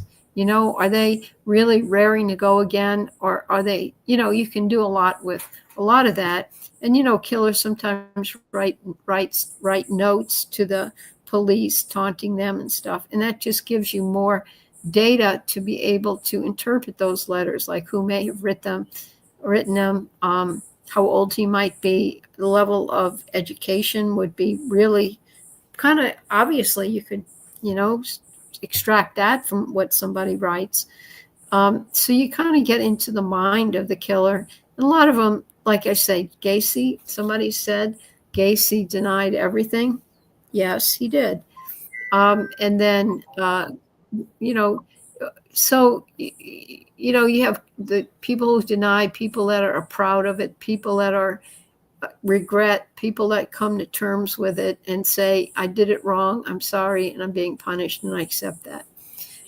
So you have different categories. People joke about their crimes. So a lot of that is just sort of mining the human mind and the human psychic, and knowing the psychology of a criminal is important, is interesting and important, if that all makes sense. Yeah, that's. I'm looking to see if there's questions. She said that should have been a super chat question. Yeah, so you guys, if you're out there, why don't you send a super chat and ask a question at the same time? Then we can add it to the totals. Let's see. Yeah, could make it. We were thinking you could make it into a book. We thought about that. It's just such a, you could do tons of things with it, and we're just kicking it around. Are law enforcement going to have access to the letter? If they're law enforcement, they can do that. There's going to be terms of service. There's going to be, don't take a screenshot, for example, or don't screenshot the whole collection from Ramirez and post it on Facebook the next day. No, yeah, you might have terms idea. of service, but people will just, it's weird because it's almost impossible to have it so that somebody doesn't break the terms of service. Yeah, what I mean? right. Like it's sort of like FBI did in the Koberger case, right? They went and used the back, it was uploaded it, right? I mean, that's but it's not illegal. Yeah. They just against terms of service. Yeah. So what's going to keep somebody from going on there and just capturing all of those letters and then just posting it somewhere? Well, you see, that's why researchers that are like at universities or police departments are less likely to do that, because there'd be repercussions. But if somebody on Facebook just decides to sign up, they can do anything you want. You can't get them. You can't do. There's a question here. I wouldn't be able to sleep knowing Susan Smith thought about me. It's worse than that, because she sent Richie her panties and her brassiere after she wore them. So that's part of the collection. Susan Smith's underwear. Yeah, I mean, I could see it. I would imagine a profiler would be pretty interested in going over those, trying to see what they could get from the writings and their thoughts, I guess. Yeah. I don't know. Yeah, you got to understand too, these guys are writing from prison. So they're going to write a lot about how the food is so bad. And, how terrible the food is, and they have brown shoes and they don't fit. And there's a really good book out there. I'll go get it. It's upstairs. It's called Killing Time. And we had a meeting with, and I was interviewed with Karen Conti, who was Gacy's attorney when he was on death row. And she wrote a book about how she visited him on death row. It's really, really interesting. And it's not gory. It's just what a weird guy he was. And she said that when she went to death row to see him, it's not what you think. It's not like people in cages on other sides of the hallway. It's a big area, like a lounge with drink machines and and candy machines, and you have little alcoves where you can go and talk in private with somebody. And she said there's exactly the right number of lunches. So everybody has a lunch. And if you have a visitor, one of the other killers will give up his lunch for you, for your visitor. And she said it was terrible food. And when she'd go there, Gacy, she'd bring a lot of quarters because Gacy wanted Diet Cokes and peanut butter cups. So she'd use the vending machine to buy him that and, you know, get him happy or whatever. And she said that it's really different. And he would call her like every day, you know, to talk to her in the morning. And so one day she came home in the afternoon. She had a teenage stepson, and there's the stepson on the phone with Gacy. And the stepson was early teenagers, you know, where he's just trying to decide who he is and what he wants. And Gacy was on the phone with him, actually giving him advice like, be who you are. Don't worry about what other people think. Be who you are, and giving him this parental advice. Gacy, think about that. Well, so, he was you know, who he was. She had to sit down with her son. Yeah. Yeah. So she had to sit down and explain to her son why it probably wasn't a good idea to be with John Gacy on the phone. Yeah. Huh. That's crazy. You know, she came back. Her father was talking. I think her father-in-law was living with them for a while when he got old. She came back. The father-in-law was on the phone joking with John Gacy one afternoon. So the father says to him, hey, John, what are you having for your last meal? He says, I don't know why. He says, you should have fresh strawberries. Well, why do I want fresh strawberries? He said, because they're not in season until next year. Oh, jeez. Yeah. And they all laughed, you know. So I do this one. Hit the drum roll. You couldn't hear the drum roll, could you? I played it out for the rest of the show. Pump, yeah. Yeah. That's, you know, it's anyway. Killing Time. I'll show you the book. It's just really a good book, and it's not, you know, it's not true crime. You know, it's not like gory stuff. He admitted to the first murder. I think he said it was like self-defense or something. But then he kept saying, well, look, yeah, you did find the body in the trunk, but, you know, somebody could have taken the key to my car and, you know, put the body in there. And, you know, it could have been somebody else. Who wrote the book? Her name's Karen Conti, Conti. See if you can find it, Greg. Show a picture of it. I can run upstairs and get it if y'all want, but we could find one. You can find it. It is so good. What's it and called? She wrote it. This happened in Killing Time. And Killing Time, Karen, Conti. Like a red. Right there. Oh, wait, hold on. Right there. Yep, that's it. Yeah, we met her. She's got a radio show on WGN in Chicago. She's really nice too, and she's really sharp. You know, she just said, like we all say, you deserve a fair trial. So she wasn't, you know, she got hate mail, she got, you know, hate emails, hate hard. And when the day he was going to be executed, she went to see him, and he said how much he appreciated her help and everything. And when she was leaving, the whole place was full of, you know, people around the prison, pro and con, the death penalty. Somebody was holding a sign that says "Kill Conti, execute Conti." You know, that's her. Wow. So why didn't they like her? Because they were like for the death penalty, you know, and she was trying to defend him and navigate through all of this for him, even though it was obviously going to be hard to appeal that. He'd already been sentenced. She was doing the appeals.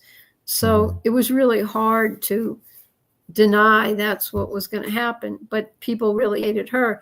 But in the end, after it was over, she became an expert on the death penalty. She gave lectures. She gave, you know, she became very knowledgeable. I don't think she did another death penalty case. Well, she's but against been the asked to death lecture. She's against it. yeah, I think she is, but still, yeah. I mean, she defended him because she wanted him to have a fair trial and she wanted a fair appeal. Not that what the judge originally said was wrong or right. She just wanted to make sure everything stayed, right. So anyway, just to let y'all know, it's I don't know. Oh yeah, we got on Gacy. Gacy denied everything except the first one. He said it was self-defense or something like that. Well, So how the rest of them get underneath his house? Wow, that's weird. Yeah, that is a good question. I don't think he had. I don't think he said, gave the answer to that. It's just bad luck, The first one he put under there, and then all of a sudden these other people started putting all their killings underneath his house too. It's weird. Yeah, I don't think they ever found all of them either. He said he started throwing them in the river, and then one body landed on a boat that was passing under the bridge, and they don't know who it was. They never found him. So I would say everybody read the book. Don't wait for the movie. Yeah. It's good, and it's good, easy to read. It's really easy to read. She's a great storyteller, and she's a really nice person too. It's a pretty big. We're about ready. What? What's this? I was going to say you have a pretty big watch on your hand there, your wrist. I mean, you know what? It looks like a television. It's like, yeah, I know. I wear it a lot because the pilots fly over my house. They look down and they know what I'm doing on my watch. Yeah, but I will actually. I mentioned the coroners and medical examiners where they had that weird exhibit hall with all the refrigerator trucks. Well, that was the first prize in the raffle, so I got it. Yeah. Yeah, what I'm gonna do later is I'm gonna strap a television set to my wrist, and people are gonna ask what the hell that is, and I go, "Hey, Dr. Colleen Fitzpatrick has one just like it." All right. Yeah. It's fun to play with. I enjoy playing with it a lot. Anyway, you're right. It's too big. Well, no, I was just kidding. It's cool. I should wear it around my waist as a belt buckle or something. I was just looking at it saying, "Oh, it's too big." So I took it off. There, see, look, okay. Come on, put it back on. Nobody told me to take it off. It looks cool. I liked it. It just looks big. Now. Oh, come on. A pilot just... Now watch, there's going to be the troll channel. We're going to go, Gray made Colleen embarrassed about her watch, and she took it off. Now you watch. Here it comes, man. You know what I'm saying? Put it back on just to help me out. Put it back on. No, trolls. Yeah, go the ahead. trolls. Comment on the watch. You trolls. No, that's what you do. Put a little piece of sugar over in the corner, and the flies will all be attracted to you, so you can have the picnic. You're not being disturbed. That's what. I actually have a fly as a. I think it's on. Let me see. Is it this screen? No, not that one. Let's see. This one right here. No, not that one. Is it this one? This one? Somebody did ask me to write an autobiography, and they went to a publisher, and he said, "No, that's not interesting enough." So he went away. Okay. See that fly right there? Look at it. Crawls around on my screen. Can you see it? How did you know I watch Dance Moms? Jeez. Yeah, now I look. No. Because I think you told everybody you watch those shows. Yeah, what I watch now is Orangutan Jungle School. It's really the same plot, really, but on YouTube I watch it. That's pretty nice. All right. What? Thank you. Oh, somebody just said hi, Linda. They finally made it live, got on my mom's phone and followed your channel, and my daughter, thank you for all you do. Yeah. Well, thank you. Okay, Linda, you rock, Linda. Yeah. You rock. You got it. Yeah. Anyway, they told me my autobiography was too boring, so they went away. Yeah. And what happened to that show that you were going to be on? Remember that? It was going to be like you and you were not you, but they were going to have people that look like you or something. Yeah, I know. It was called Blood DNA Relatives, Detective. something like that. Oh yeah. Margaret and I, and then it went. They even shot a pilot, and then it didn't make it because it wasn't diverse enough.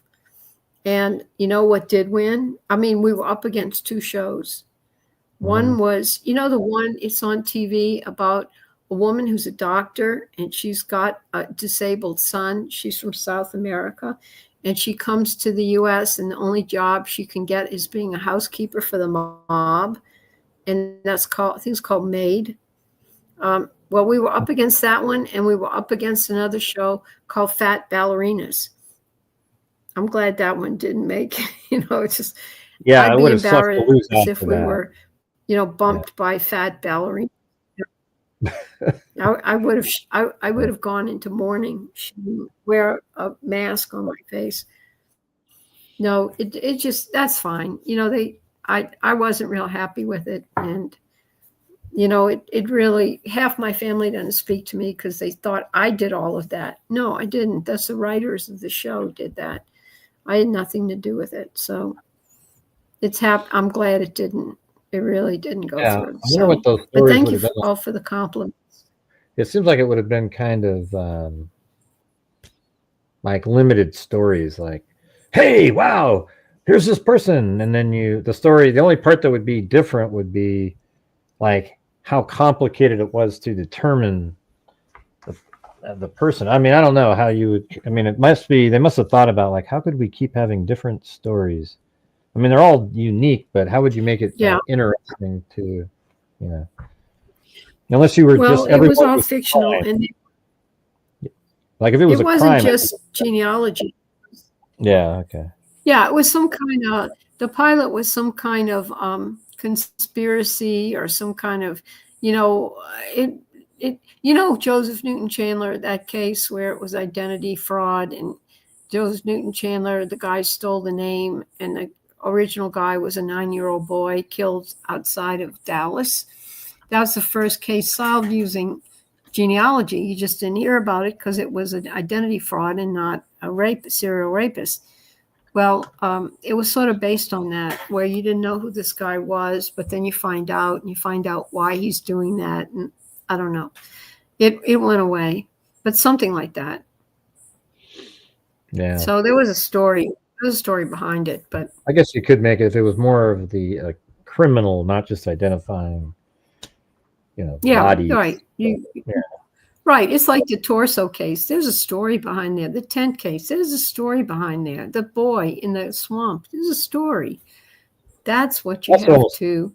Yeah, that's the interesting part, isn't it? Like, it seems like you get the name, and that was all cool. How that part was the puzzle, but then it's always neat at the end to see the full story of like who that person was and how they got into that situation, or whatever. Yeah. Like that.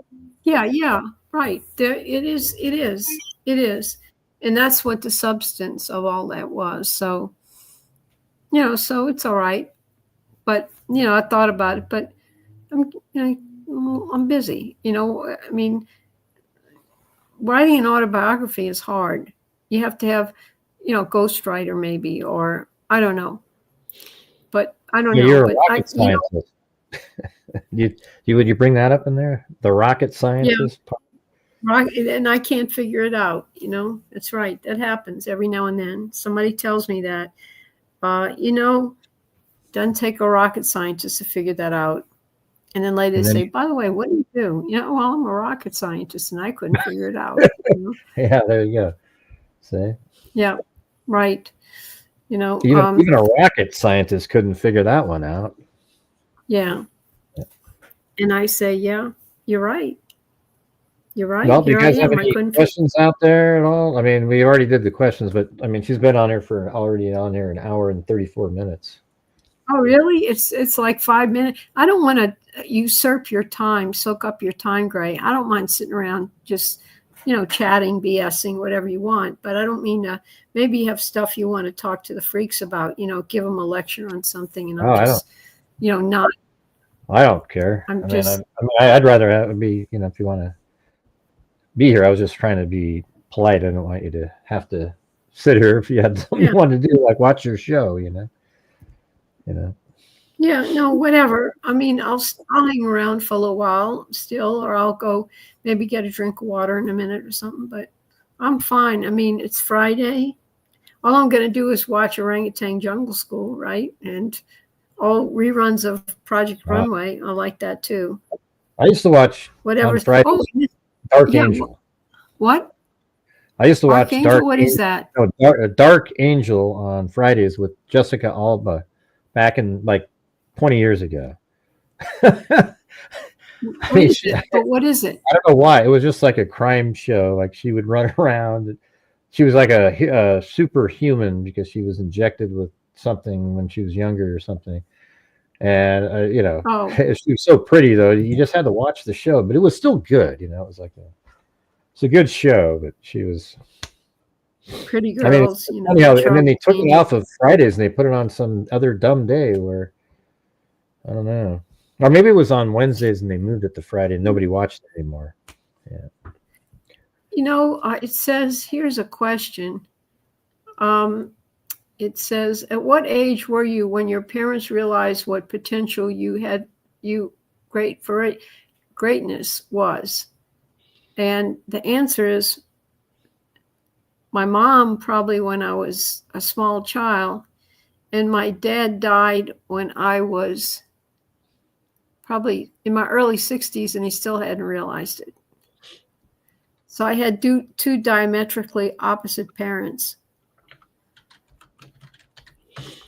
I overheard a conversation where my mother said, she can do anything. She can be a brain surgeon.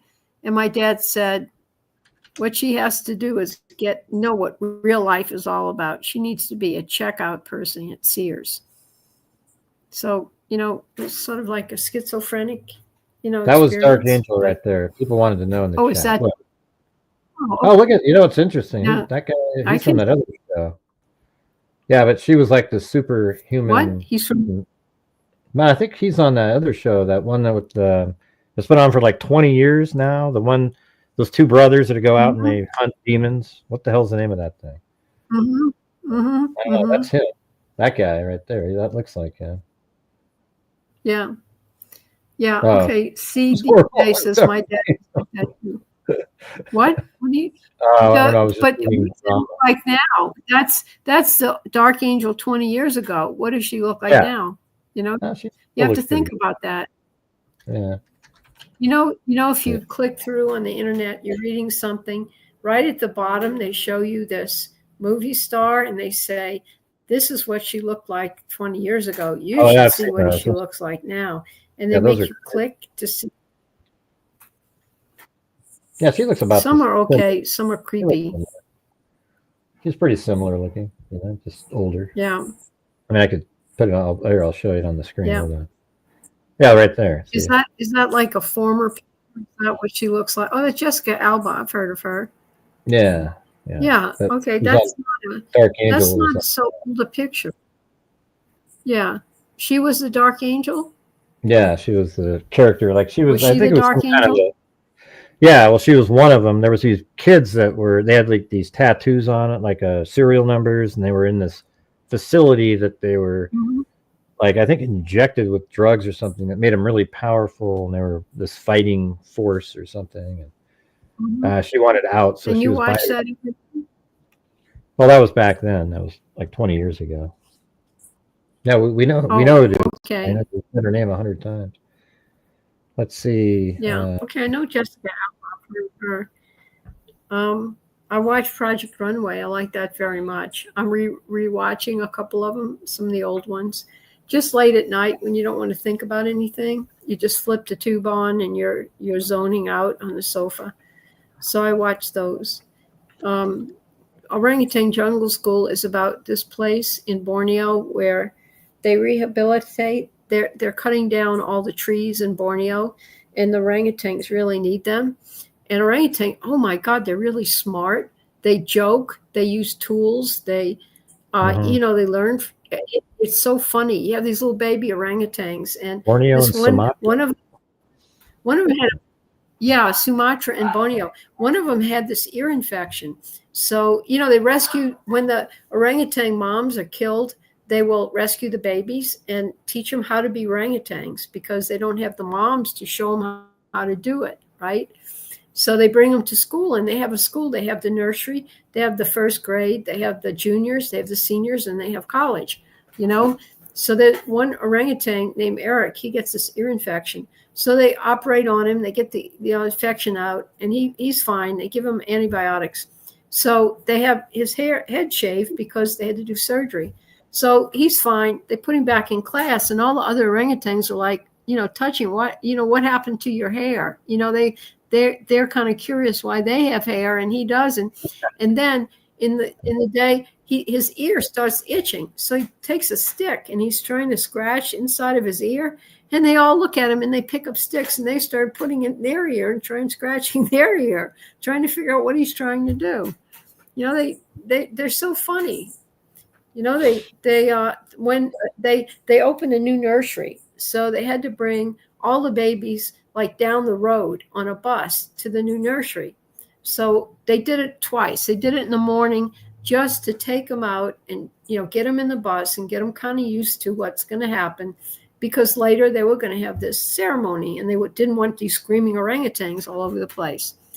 So they get the babies out and they put them in the bus, and they're riding along in the bus. The orangutans start hanging from those cables. When you pull the cable when you want to get off the bus, the orangutan babies are hanging from the ceiling as they're driving along, trying to get them to the next, little baby house. It's like they're practicing their gymnastics all over the interior of the bus. It's really funny. I saw one time, I don't know if it was chimps or it reminds me of a thing, but they actually took like a termite hill and then they peel off take a branch, peel off all the twigs and then put it into the termite hill and then eat the termites. So they call that fat. And they do that. They have tools. Yeah. They use leaves and they use them as cups. They have cups. They new cups. They have sticks and twigs, and they have all kinds of tools and they kind of talk to each other and they laugh and they get squabble and they steal, one guy's opening a coconut, the other guy come up and steal it, and they all have a big fight. It's kind of funny. It reminds me of human beings a lot, People steal things and they have a big fight. Chihuahuas do the same thing.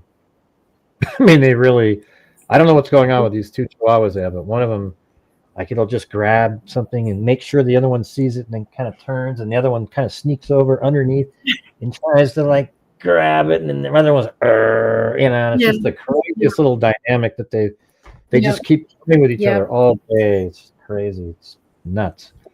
But I was going to say that did you know that crows crows have a better reasoning than chimps? Did you know that? Yeah. Really? Maybe. No, it's crazy. Yeah, no, you got to go. Know that, but crows are pretty smart. Yeah, they're freaky. Imagine a crow if it was 7 feet tall. I heard they make tools.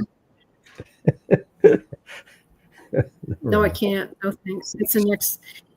When they bring the babies to kindergarten, they bring the classrooms out in the forest. They take all the babies in a wheelbarrow. They put a whole bunch of orangutans in the wheelbarrow, and then when they get older and they can walk kind of fast, they make a Congo line. You have 10 orangutans all with the hand on the next one, and they're all walking to class out in the forest. It's really funny. Anyway, I recommend it. It's on YouTube. That's what I do late at night. What's it called? Orangutan Jungle School. Orangutan Jungle School. All right. Have you ever seen the video? Have you ever seen the video of the crow that they give him a beaker? It's like there's a beaker on a stand, and they put a little tiny pail inside the beaker, and inside the pail is a mealworm. And then on the side they have a little a wire that's like a staple, a paper clip if you unfold it or whatever. But it's just sitting there next to the beaker. So he comes up first and grabs the wire and then pokes the mealworm to try to get it, which you think, well, that's kind of smart. He grabbed it to poke it, right? But he couldn't get it. Then he took the wire, put it next to the beaker, and bent it into a hook, and then reached it down, grabbed the pail, and pulled it out. Like a chimp can't think Oh like my that. God. I mean, that's crazy. Imagine Wow. if like I'm saying, if there were like crows are, I'm always nervous when I walk by a crow. I try not to look at them straight in the eye. I'm not sure what they're going to be doing. They're freaky. Yeah. Yeah. Yep. Well, yeah. I mean, you can't make that stuff up. Well, yeah. Well, actually look it up on YouTube. It's real. Yeah, my friend sent me this article she found on cockatoos. Those are those big white birds with the crest. And in Australia, they have places where, that's been urbanized. And the crows go to the park and they actually stand in line waiting to use the water fountain. The crows, the cockatoos will, press on the water fountain and rotate it to get the water to come out. And half the time, they stand in line, they wait till the next crow, and they're thirsty. They urbanize themselves to be able to survive. Yeah. They all drink out the water fountains. Yeah, and then one time I was driving down the street, and I saw this crow. It took a walnut and dropped it in the street, and then was waiting for the car to run over it so it could eat the inside. Mm-hmm.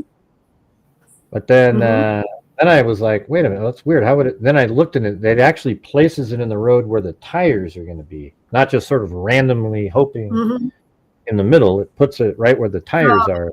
It almost works every time. Who did that? A crow did. Who did that? Crow. Well, crow. Yeah, crows are. He walks out, drops it in the ground right next on the road, waiting for a car to crush the walnut so he could eat the inside. And then the fact that it was, and then I went back to watch for a while, and because I was kind of like, wow, that seems kind of random, but it wasn't, because he put it like 2 feet in from the side so that a tire would hit it almost every time. I mean, that's pretty crazy. I have 2 pairs of ravens. Yeah, a home detective daughter has the 2 pairs of ravens. That's really cool. You should feed them fruit. You should feed them the right foods. That's what we've learned. That's part of the orangutan jungle school too, because some of the orangutans have been pets, illegal pets, and they've been fed baby food, and they've been fed all kind of food, and they've been sleeping in beds with pillows and stuff, and so they have to retrain them to eat the fruit and milk and all the right foods that they should be eating, and not eat like human foods and sleep in human and wear human clothes, because in the end that's not where they really should be and belong. So when you feed them, watch what you feed them. It could be dog food depending on what's in it.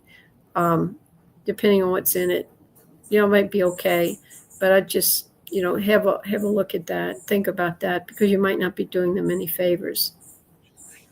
Oh, she feeds them fruit. Good job. I think fruit might be better. You should look on the internet what the right food is. Don't get pet chows. I think you need a license as a falconer to own even a crow. Well, she doesn't own them. They just hang out with her. I don't think she owns them. They just hanging out. I noticed that your channel could benefit from a larger audience. You could start start. Second ad. Yeah. I see a picture of some.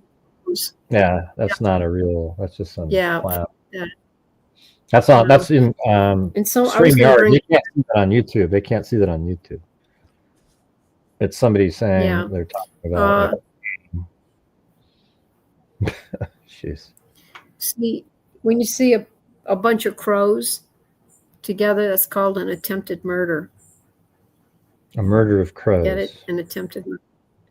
Yeah. Get what I'm saying? So you see them all standing there. That's if you have 2 crows there, you say that's an attempted murder. Yeah. Well, I mean, when we were kids, they would chase you around and like attack you and get on your head and start like pecking away. I mean, these guys, they're something. You always got to wait for something. Like the By the way, birds. hey, you know, that unaliving movie, of crows. somebody- Unaliving of crows, you got to say on YouTube. That's what people use the word instead Yeah. of murder. They unaliving. It's getting really Oh, old. It's just so stupid. No. Unaliving. I mean, it's not even a word. It's just the dumbest thing I've ever heard in my life. And I think that's I'm not going to say it. I really think that's dumb, Gray. You say murder, you say homicide. Look, Right. you know, just say that. That's silly. I say homicide. I try to switch it out with homicide, and then there's a couple words that you can't say. But I mean, to change a word to something so dumb, unaliving. God, it's just. And then People the really fact about it. it's crazy. I don't know. I'm telling you, people do go out of their way to be stupid. You know, you ever notice that? Yeah, every day. Yeah. Every show that I ever do, including I me, see. but I try to. Well, no, you're not one of those people. Yeah, me too, but I try to limit the number of times I do that. Yeah. Here's IGG. Is it Shirley? Yeah, he was very proud. Shirley says, Sandy says, very proud of me, but never told me. I think I figured out. I'm grateful for. No, my dad was not proud of me. He didn't tell me that. He told me how awfully annoying I was. Grateful for. I'm just saying you had a different. Anyway, my dad was very jealous and resented me. And the problem is nobody believes me when I tell him that because he told a lot of lies about me when I wasn't there. So I don't want to keep going. My relatives are listening in and they can all descend on my home and burn it down tomorrow. No, thank you. So anyway, yeah, I think crows like shiny things. I think so. She said they bring her pieces of glass. So that's like a little present, a little micro present from the animal kingdom. That's good. We all like micro presents. Yep. So, let's see what else is going on. Please help support the channel. Yes, I do. That's me. That's what I'm saying. Support the channel. That's me saying Jump that. in. Hey, It's just crazy. let's everybody come over to my house. We'll have a big fundraiser for Gray. We'll have like no, we got to wait for the channel. jump. Yeah. I don't know. It's just I don't know. Yeah. It's just different times these days. But whatever it is. It is what it is. Yeah, but we're going to have next time I'm on, we'll have some news about all these cases, because they're getting ready. It's going to be after the 4th because I want some chance to send them out to the lab before we jump ahead. So, I think Indiana may have another couple in the pipeline. We have to wait and see. Yeah, well, hopefully we start, maybe when Koberger case comes in, we'll do better again. But it's just a lot of lack of what it used to be. People don't support the channel on a nightly basis like they used to. Maybe it's the economy. Who the hell knows? But yeah, I still try to give like 2,000 last month out of the funds. Maybe that's where every nickel will go this month. That's fine. Because in like 2 months, that's probably enough to do the genealogy. Like, what does it cost? Yeah. Listen, we appreciate it. Yeah. It cost $3,500, and it does. I don't earn almost any money from this. Everybody, let me tell you, it goes just to all the insurance. All the stuff, insurance, our website, the genealogists get paid something, not a ton, but and then just all the other support we have. You need to have a company. So it's worth it. So thank you very much. And, we've had a slow place too. I think it's just sort of the world right now. People are just not, I don't know, not motivated. They don't have a lot of energy or something these days. Yeah, I noticed weird. it too. Some nights it's like that, but you almost have to do like this lucky moment where everybody's excited about something instead of just realizing, you know, sort of a frustrating thing. But it is what it is. It is what it is. But freaks, we do support everything. We all appreciate everything, your support and everything you do for us. So don't, so thank you, and If y'all Yeah, we're fly still- in tomorrow, I'll have a picnic over the weekend. In a small house, I mean, 1 or 2 sofas. First if it's a picnic for me, I doubt these people will show up. Okay. but you are. Yeah, if it's for something else, maybe. But Yeah. Cindy said something like, "Nah, forget it. That's too long of a topic." I'm looking at the. It's weird how they changed everybody's names. Like it used to be like, say Linda Howell or Jessica Schubach. Now there's these numbers and crazy stuff going on there. I don't know. How many people are in the chat right now? Do you know? We got 130. Or? It's okay. It's like, if you're not covering Koberger, well, now if you're covering, the problem these days is there's so many, just Tom, Dick, and Harry true crime channels that just pop up, and they cover all the bigger cases all the time, and people, they just want to gravitate to where they're comfortable. So if you aren't covering that, it sucks because those other channels, there's so many of them now. They've sort of diluted the market, and they're just terrible. But nobody, it's just it is what it is, So that is what not. I mean, you do better than if I was covering Joe Schmo case. You do better than those ones. That's the thing. But if we had a show tonight that it was just about the Koberger case in DNA, that might have been. But that's not what we want to talk about. We want to talk about updating the cases that we've funded and let all the freaks know, and that should be good and interesting for people to watch. Mm-hmm. Yeah. Yeah, well, the Kobergers kind of they're having the trial coming up. So right now, you have to say around the 4th of July, the courts aren't doing much. The Koberger is going to come up when a little bit later in the year, which is, I think this time of year is kind of a lull anyway. It's not, Lisa. That's the live stream earlier. That wasn't StreamYards. The premiere earlier had the names the same. That was YouTube. It's not just StreamYards. And StreamYards has no connection to YouTube to change something like that. No. So that's just not it. Thank you, Wendy. Nice words. I think I'm weird. You think I'm fascinating. Well, that's two sides of the same coin there. Oh, to suggest a case, that's a great idea. I don't have big yard, Lafferty. I just have like a little patio, cement patio. But neighbors. See, people are saying it's StreamYards affecting it, but it's not. Okay. The names on YouTube have nothing to do with StreamYards. StreamYards just gets a feed from YouTube. So, I mean, because all their names, why are you using?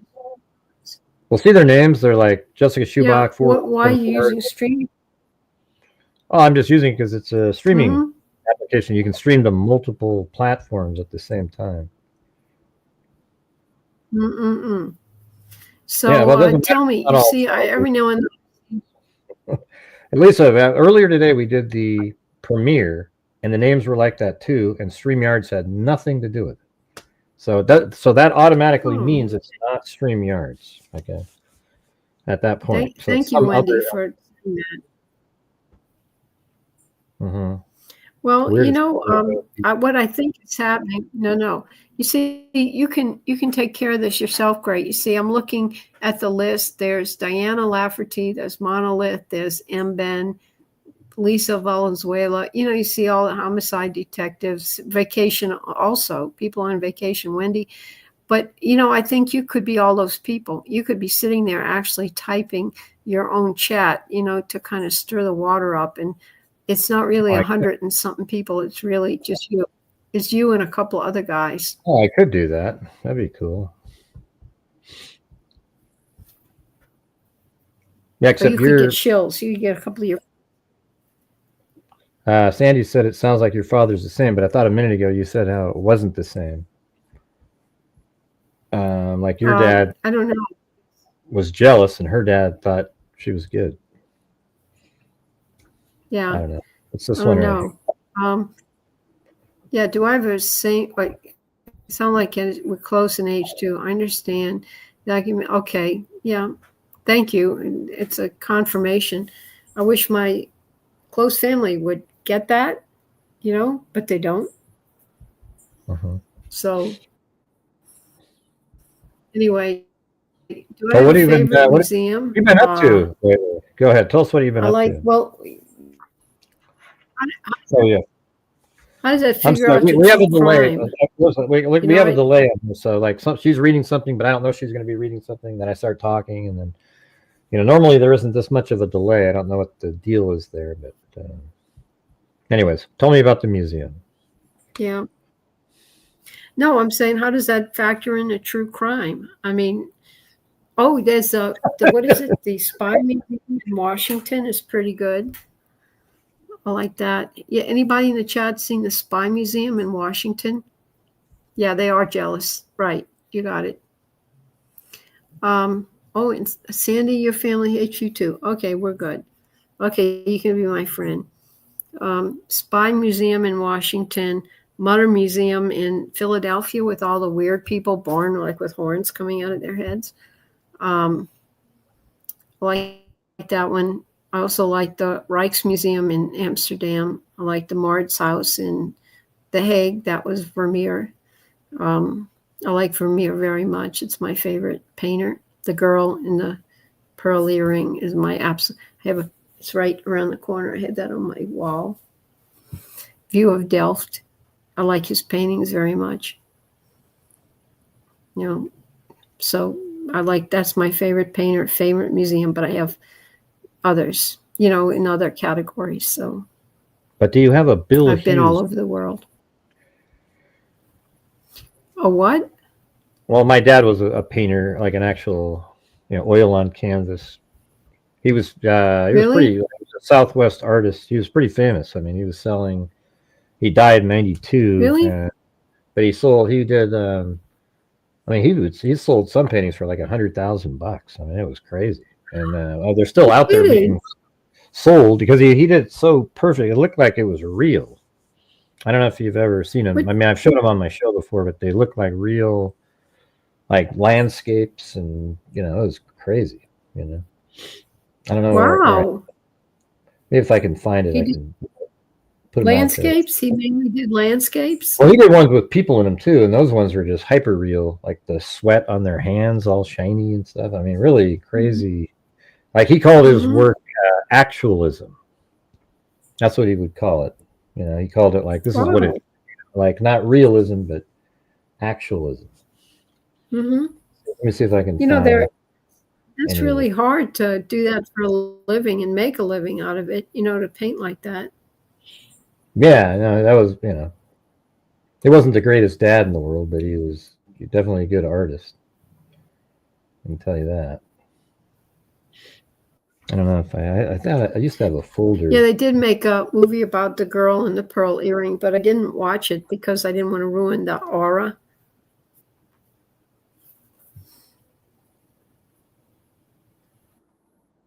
Let's see, where the heck is that? Oh, her dad is the youngest of 22 children. Left the Appalachian Hills at 15 to go in the Navy. Boy, that's a good idea.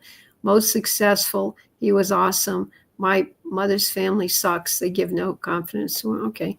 But your dad, I'm telling you, 1 out of 22, youngest of 22. I'm telling you, by the time you get to the 22nd, you probably don't care what they do. It's like, okay, let's get this one out the house and then we can go on a cruise. What other questions? I'm trying to find that. I can find it somewhere. Yeah, I'd like to see one of those paintings. Bring them up, Gray. Bring them up. See, it was different, possibly because he helped my mom. My grandpa was over 65. Yeah, I can imagine when my daddy was born. Kind of crazy. Yeah, I'd say so. Man, I don't want to be around when dinner comes around in that house. There were probably 21 boys and 1 girl. Oh, man, that's a lot of food. Oh, and then M10 has 8. Well, Them's a lot of kids too these days. You know, people only have like 1 or 2 kids. I don't have any myself, which is a good thing for the gene pool. But besides that, You sound like you were a cowboy, yeah, a Western. yeah. I love Van Gogh too. I really do. I went to the Van Gogh Museum too. That was great because he really suffered so much. He didn't start painting till he was like 25, something like that.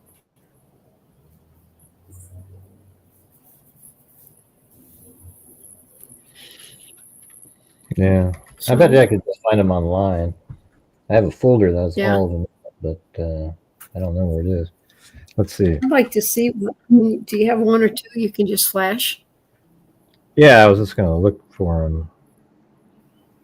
Mm-mm. I think that's one of them right here. This, I don't know. Hold on. Like that one. Can you Yeah. like make it big?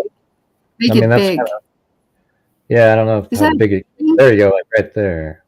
Oh, wow. Yeah, like that's when he Mhm. painted. But he was really good at like Yeah, clouds. and- that's really interesting. like this one right here. Yeah. He did. So you did Xenu landscapes? Like look at that one. He did people too. Look at Oh, that. Like the wow. little shadow on the. That's It was in New beautiful. Mexico. He was like a New Mexico. Mhm. Mhm. That's beautiful. Yeah, look at all the other ones. Some of these are really small paintings, but I mean, a lot of these I've never even seen before. This one here, I've always thought was just amazing, though. Like, look at this one. Let me see it. I mean, if you just look at like look at the detail on. I mean, I don't know. Let me save it out. Maybe I can make it Mhm. bigger. That's it looks like a color photograph almost. Let's see, right there. Yeah, I mean, it's kind of pixelated, but like, look how he put the shine on there and the feet. I Mhm. mean, look how, I mean, the real painting's really good. I mean, like that's pixelated Let me see because the it's hands. Let me see the hands panned up. Oh wow! Yeah. Look at that. yeah, just right there. Let me. Okay, those are hard. See the face? Can I see the face? The faces are really hard to get right. Yeah, Faces, and that they're looks similar to him. I mean, like he uses his face a little bit sometimes and kind of combined it with.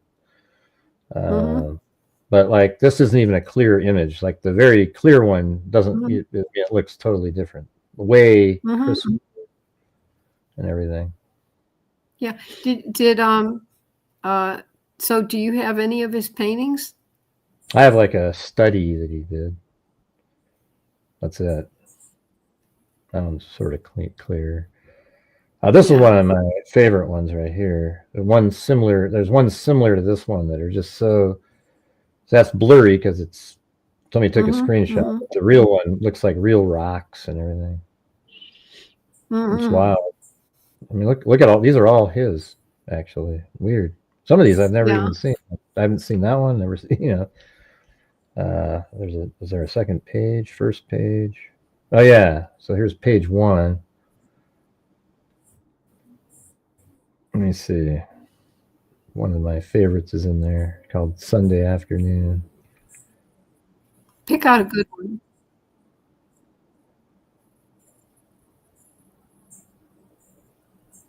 Yeah, that one right there. This one, I just love this one for some reason. Look at that. Like that. Can you make it bigger? Can you make it bigger? Yeah, I could probably. Is that Sunday Afternoon? I think it's that one. You know what? I like that. It reminds me sort of Ansel Adams. Yeah. Yeah, but Sunday there's one with the moon over the little town in New Mexico. It's like that. It's like, but this is in the day. That's beautiful. I love it's orange. Yeah, I love a lot with And then there's like a little mailbox with a letter in there, and these puddles and everything. You know, it's weird. I took one of his paintings and I redid it, like just really slowly, and it's weird how you learn all the shadow angles and how shadows create depth on the paper, on the canvas or whatever. You painted it? You tried to repaint No, I did another one. I did another one. Copy it? Yeah, I did another one of his. Maybe I did a pretty good job just using like computer paint, and it looked almost the same. I even put it on the wall and everything. But Yeah, you know, yeah. it was one where there was like a house and a mailbox and Oh, snow on top of it. oh yeah. Yeah. Ansel Adams was a photographer. Yeah, he didn't paint, but that's kind of reminds me.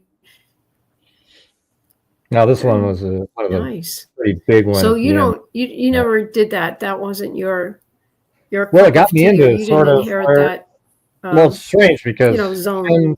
well, I didn't inherit it, but I never, because I went to the Art Institute after this, like in 2000, and I was able to sketch pretty well and things, and but I got into the 3D stuff, and then I got into 3D animation, so I didn't really like become a painter or something like that. This is what's crazy. This one right here. Well, that's why you could. Oh, go ahead. What? I was going to show you this that one might be why you're good with maps.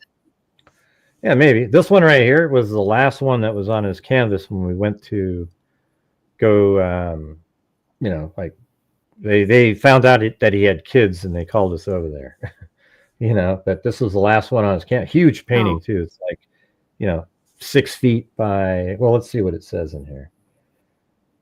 This is the one that sold then for 100,000. Now it's 20 to 40. But it's 64 inches by 96 inches. I mean, 96 inches. I mean, hell, that's huge, massive painting. 8 by 12. That's 8 by 12, I think. Is that right? Yeah. 8 by 60. What is it? 96 is 8 feet. Yeah, 96 is 8 feet, and then just by think about 72. That's and he had this. He was an inventor too. He invented these, came up with all these things, but he invented this thing called the Hughes easel. So he could paint a massive painting like that up on a platform in one position and slide the painting up and down and slide it back and forth with counterbalance weights. And people will actually buy it now. Like, I mean, if you type in the name, you'll see it right here. Watch this. Hughes. How do you spell easel? EASIL or something? Is that right? Or EL. Yeah, look at, see? They're right here. The Hughes easels. So somebody bought the rights from them, but that's the concept right here. It has counterbalance weights and everything. And like, you can paint a huge painting like that and just move it around. And then he'd have a mirror on the wall behind him, a massive mirror, so he could see what it looked like from a distance. Yeah. So anyway, I mean, there you go. I mean, I don't know how we got that sidetracked on that, but no, but you probably that's sort of related to the maps you do. The spatial ability to understand the space and the orientation of things. That comes through. That makes sense now. Somebody said, "Is this real?" I'm gonna look up some more of his. Yeah, he's got a ton of them out there. Yeah, I mean, and I think even when I make my animations and things, I have a little bit of artistic flair in there. It's not like it's. Somebody said, "Is this real?" Yeah. from Kick, actually. No, he's streaming to Kick. Is this real? Yeah. No. I ain't calling. I'm actually a robot. I'm not actually here. Hey, thanks, M10. This is itching a part of my brain. I didn't know needed scratching. So stimulating, beautiful. Thank you both. Cool. Now, no, it's not AI generated. Cool. This is a real show. Whatever the hell your name is. Doesn't look like a great name. Yeah. Sure. Yeah. Somebody asked, they had, I'm not going to interrupt, but somebody asked if they had 17 centimorgan match. You have a close relative you didn't know about, son. 17, I think it was, who said that? Scotty? Or let me see what that means. Just a minute, Greg. I'll be right back.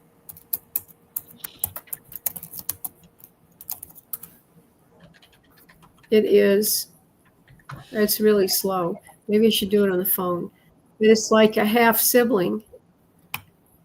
Do you suspect you have a half sibling? Wait a minute. I'll be right back. I'll tell you what it is. I think it was 1728. Oops.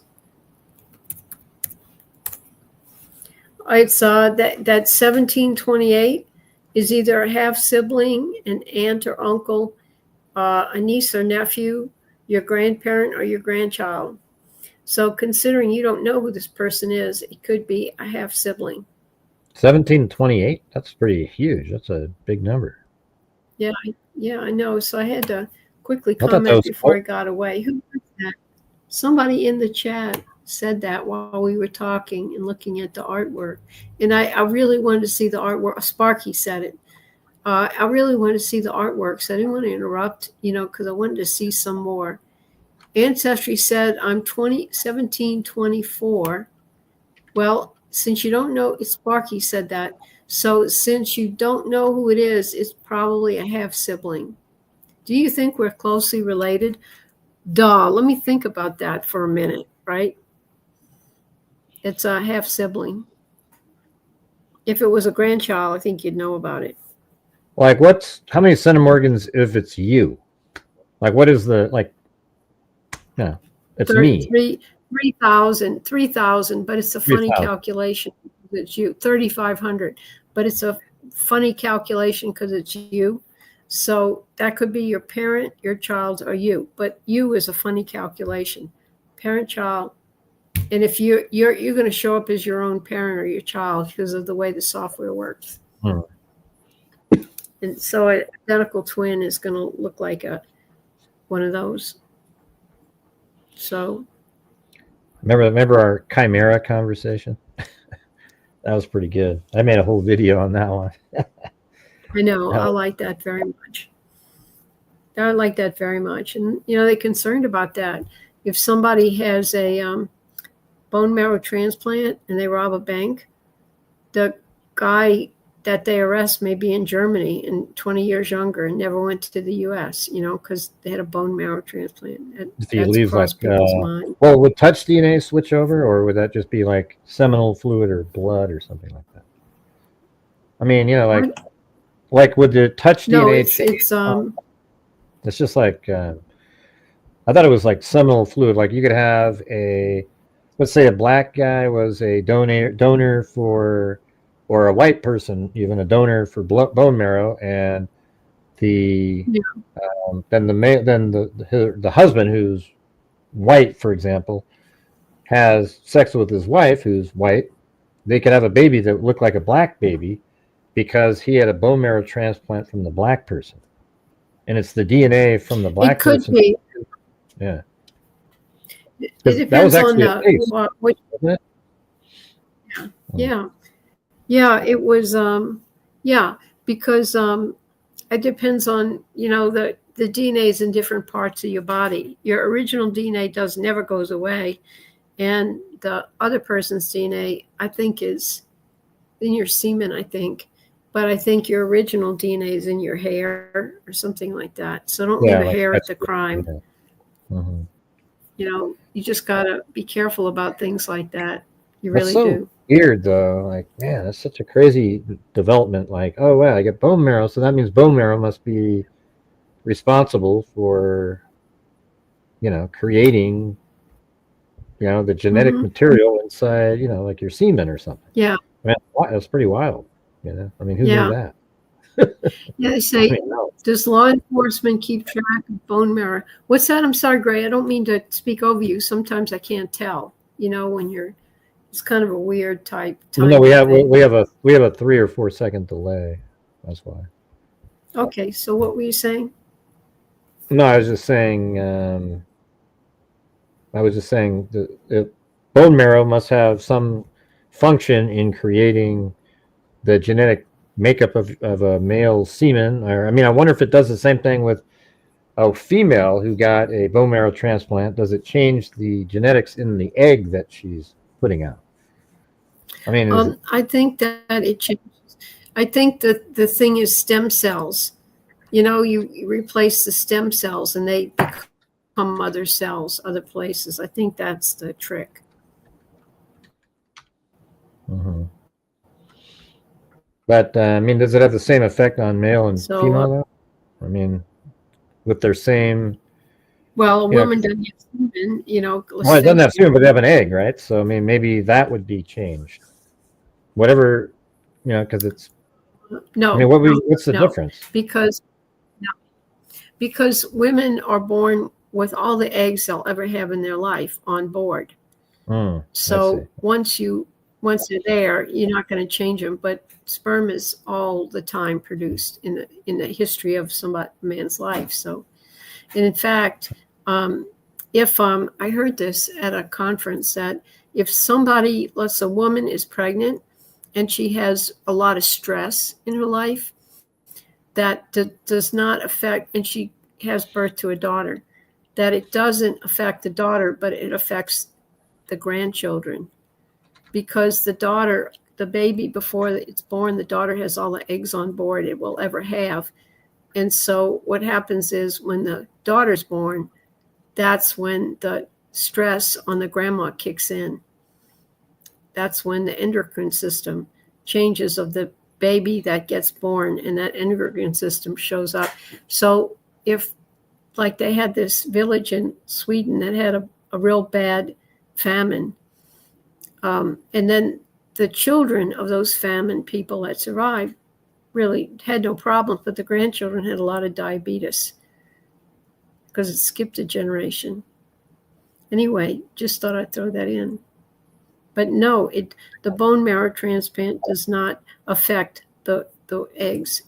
Oh yeah, because No. they're born with them all. So unless there's some They're function. all there to begin with. Yeah. So they're all how? there to What? begin So with. what? So what? So when you say that they're all there, I guess I don't know. I mean, this is sort of interesting. It's like, well, when do they just show up? Yeah, When like the baby's kind of puberty. Well, when you're together puberty. before it's born. So right when the baby's born, you already they have do. the eggs in you. Yeah. Wow, that's wild. No, I don't know. I think you need to mature. I mean, the woman has to mature and grow up and have the estrogen to make it all work and everything. Mhm. But the girl is born with the eggs already on board. Done deal. Is there a estimated number of eggs that women have, or is it sort of like thousands, or Well, you say 12 times. I'm just saying. Oh man. 12 times 30, 12 times 40, maybe 50 eggs, something like that. I don't know. I imagine 50 What made to you come up with 100. 12 times something? What made you do that? What would you? Because every month, you get old enough and you have that time of the month and you're 12 months, and then you go into menopause in your 40s. I see. So, you probably have a few left over. So I was saying between 50 and 100. I think. No, but see, like Cindy's saying, one per month for 40 years, maybe. But I mean, I thought if you're already born with them, what do you mean one per month? They're sitting in there, right? So right, they're there, but they're released one at a time. okay, so how many are there originally before they're released one at a time? Like, forget the releasing part. Do you guys come with thousands? It No, just I so said happens you don't use them all. Like they're just sitting there, but you no, don't I use. said Yeah. correct. Okay. So I'm saying at minimum 40 times 12. Okay.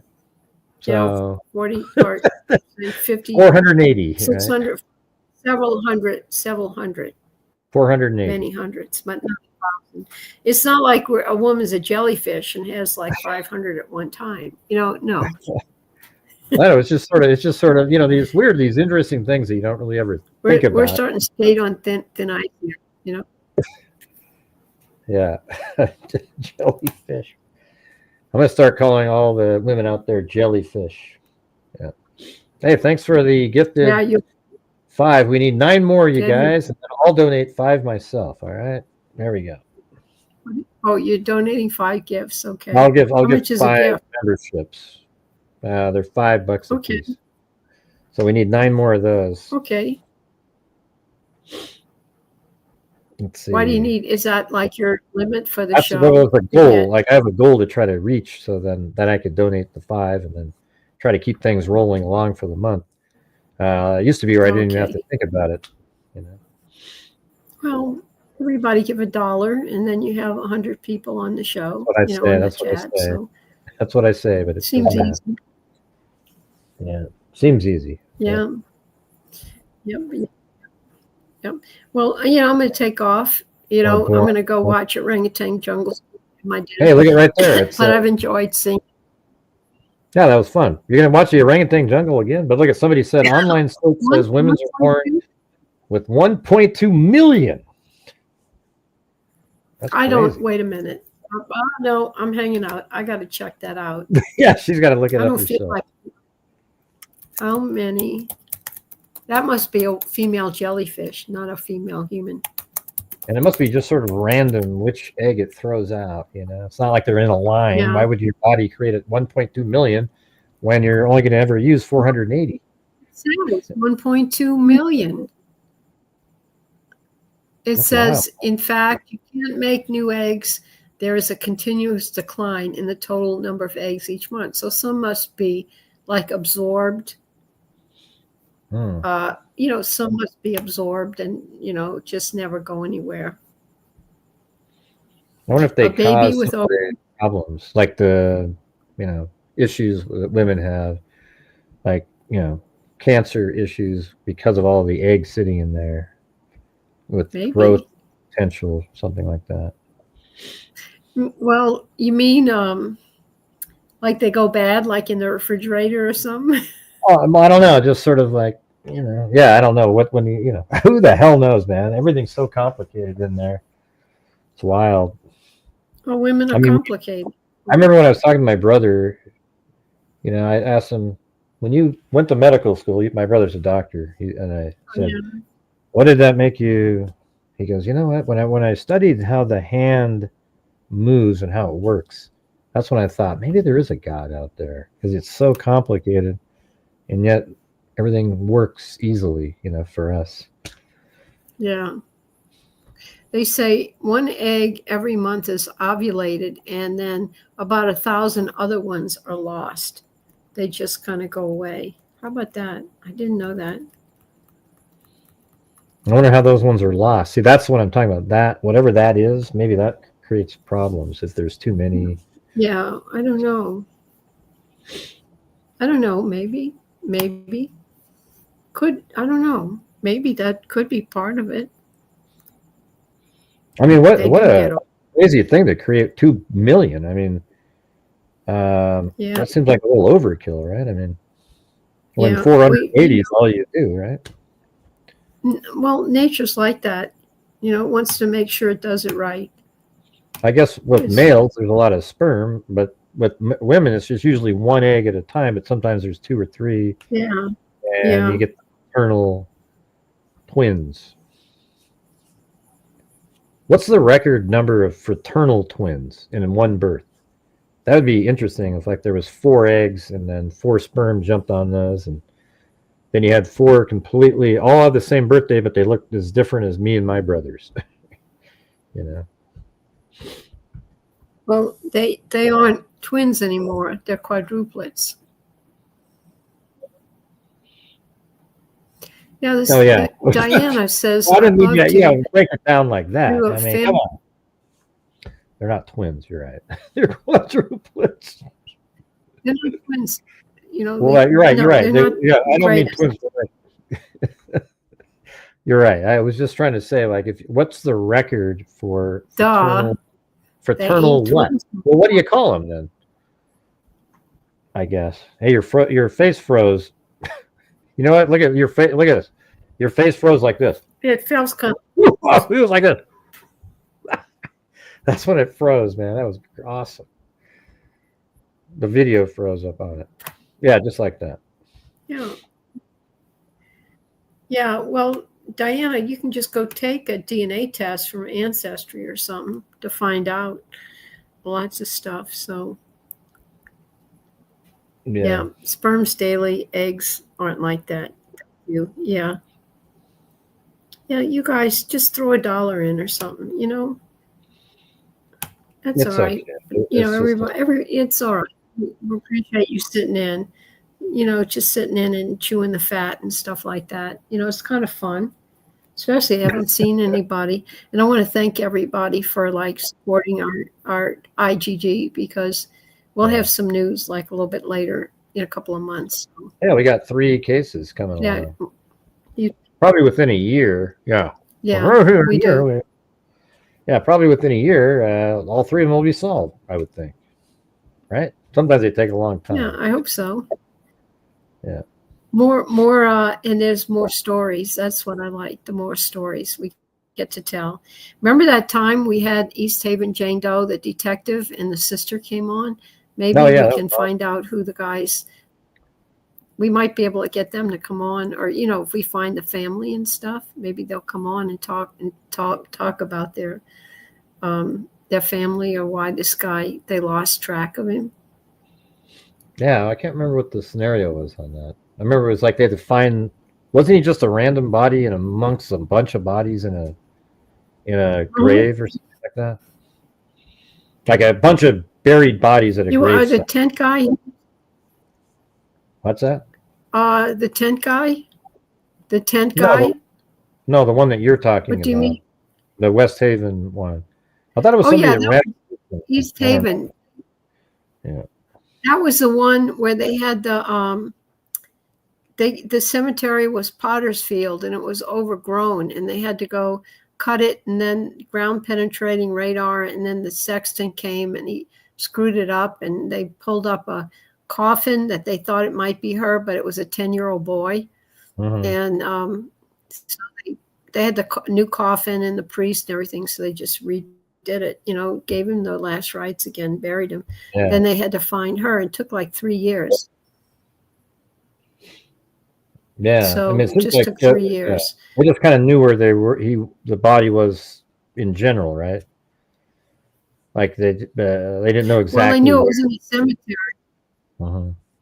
Well, the thing was, they didn't know where anything was, and then they got the sexton in there, and the sexton, they went down to City Hall, and they went through the paperwork, like the sexton had buried a lot of people, and once he had seen the way they were burying people, he thought he remembered, and they went over. He said it was along the fence by the gate, so they went ahead and they said that that was the only metal coffin in the cemetery. So when they went and they took a pole and they went tap, tap, tap, and that was a metal coffin right underneath where they were standing. So they dug and they pulled it up, and it was a 10-year-old boy. So they got rid of the sexton. They sent him home, and they did ground penetrating radar, and they found out there were metal coffins all over the cemetery, and they were stacked on top of each other and 3 inches away from each other. So the sexton could have been put in prison for all that. So did they identify the rest of them? I mean, that's just crazy to have all those other bodies. So what they did, no, they did what you did with the picture, with the tree and the houses and the stump. And they had a picture from the newspaper when they had a 10-year anniversary of finding this gal. And there was a sexton standing on top of the grave, and it was like 3 feet away from where he thought it was. They saw a tree in the back, and so it was near the fence and the gate, but it was 3 feet away. And this time they tap, tap, tap. It was a metal coffin. They pulled it up and they opened it, and there was a shroud over the body, which was correct. And then the medical examiner reached in, because way in the beginning, they had saved the pubic bone for some reason above ground for some kind of evidence. So when they pulled her up this time, they reached underneath the shroud, and the medical examiner realized she was missing her pubic bone. So that was her. Took 3 years. Wow. Yeah, that was interesting. That was about 3 years ago, it seems like, when that show was. Yeah. That's pretty. Yeah, it may have been twice, but maybe we can do that again with Tent Guy or the Volusia or that'd be sweet. Yeah. We can, especially with the boy. Yeah, we're gonna have to next time we have to do some tests, because go ahead. Were you say something about Danny Armentrout? No, I said, yeah, Danny's family Did we do that with Danny? Did we have some kind of video with Danny? I don't think they Yeah, we came did. on it, but there was things with the dad, like the brother was with the sheriff, and there was videos and things that we got to watch that they thanked us and Yeah, everything. yeah, Well, thank all you freaks out there, he said, the sheriff. yeah, yeah. It was either a video or it was a live show, because I know I remember seeing them talking on the screen. So yeah, no, we can do that, the next time. All right. But I know you wanted to get going a minute ago, so we'll let you. Well, I'm just hanging out. But I think I'm gonna go. we got to fix next time, because it shouldn't. When you're on StreamYard, you and I should be able to communicate at the normal. Like there's no delay or anything. So there's something happened early. It seems like at the beginning when we were talking, it wasn't like that, right? Remember? So it was something when you came back on that second time. Here, let's do an experiment. Let's do an experiment. All right. I'm gonna count to 3. And once I say, you time it out. Like if I go 1, 2, 3, you put your hand up in the air on 3, okay? So I'm gonna go like this. 1, 2, 3. See, that was like 2.5 seconds or so after I said 3 when you put your hand up. Okay. Look, I'm sorry. I didn't mean to talk over you or anything. It was nobody weird. Means to. Yeah, nobody means to. Yeah, you do it too. Well, you do the same test. Do the count, and I'll do it back so you can see it. Do it. 1, 2, 3. 3. Yeah, it was that much time. So I said 3 at the same time you did. Like I literally said it with you, but in your head it wasn't at all, right? So it's crazy. I hate delay, man. I can't stand it. Yeah, I know. Well, maybe StreamYard is not the way to go. Well, I mean, it usually is really, right on time. So I don't know, maybe this time. Last time we did it, it worked pretty good. So we'll have to try it again. Might have just been today. Don't know. But hey, well, thanks for coming on. Okay. Yeah, I'm sorry about the delay, the weirdness of talking. I don't mean to talk over you, and it's sort of weird. No. Like sometimes I think you pause, like you're done saying something, and then I start saying something, but you had something more to say. So that's the thing. Same here. Kind of dumb. But yeah, other than that, it was fun and entertaining. Everybody seemed to like it. So we'll have to do it more frequently. Maybe in a few weeks we'll do it again. All right. All right. Well, oh man. And she doesn't even drink, you guys. That's pretty funny. Oh yeah. So I mean, I'm gonna probably keep doing the show. So I don't know how to. If you want to exit somehow, I don't know how you do it. Wait, yeah, I'm gonna just say goodnight. I'm gonna say goodnight to everybody. Y'all have fun. Behave. Mind yourself. Okay, everybody, behave for Gray. All right. Thanks for coming on and updating us. All right, I'll see you guys. All right. Thank you. Yeah. I'll see you guys later. Bye, everybody. Right, bye-bye. Wow. Well, I'm not sure. It's hard when you have a delay like that. But yeah, it's always great to have Dr. Colleen Fitzpatrick on. You guys. And, we're still, what are we at now? We need $37 more to reach the goal, and then I'll donate 5 memberships myself. Can we do that as a group, you guys? With 140 people, it seems like that should be pretty simple, And we're getting near the end of the month. This is the 27th. We didn't make the goal yesterday. We aren't at the goal today. And I'm talking about a number that would, if like, the number I set the goal at, if that was all we made the month, the channel total amount the channel would make would be like $6,000. And after, there's no donations being made or anything. All right. So it's just, that doesn't, It just doesn't work. So what we're trying to do, the minimum thing, and then there's these other days where things are different for some reason, and everybody's helping, and those make up for some of the bad days. But tonight we've had 3 or 4, or this month we've had 6 horrendous days, and so we've had some good ones, but it doesn't make up for those, and that's why we're struggling. So if you guys as a group can get the 37, at least I'll be able to say we reached the goal, and I donated 5 memberships myself. All right, so get started on that right now.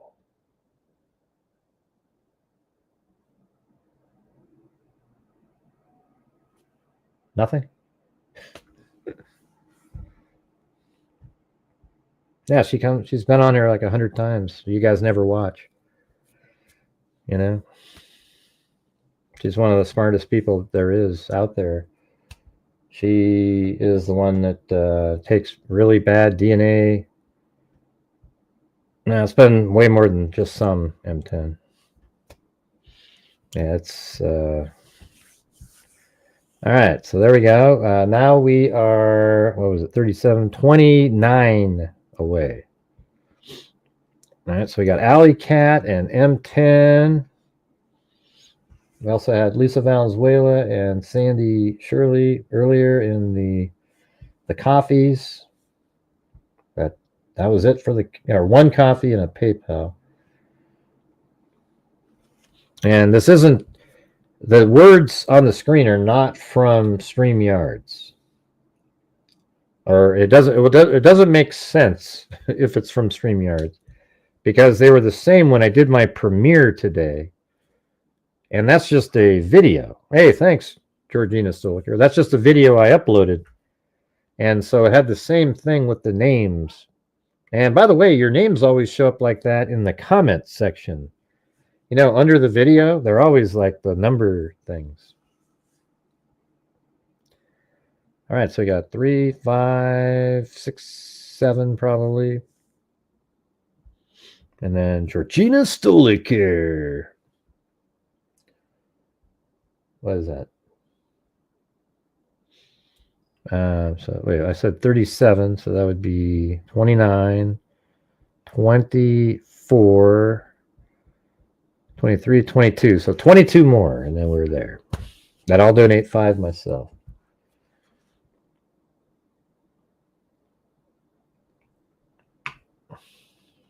Are you still there, Lisa Valenzuela? What makes you think that it's from the StreamYard?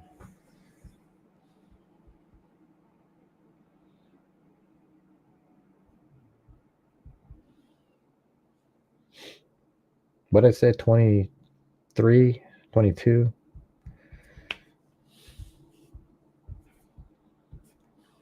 Are we not going to do it? It's just, man, it's like pulling teeth. It's just, let's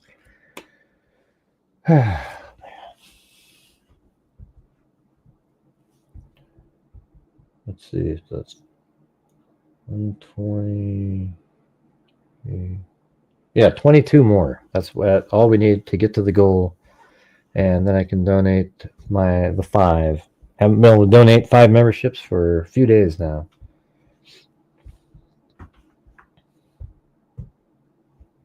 And then I made a video today to help augment. Got absolutely crushed right out of the gate.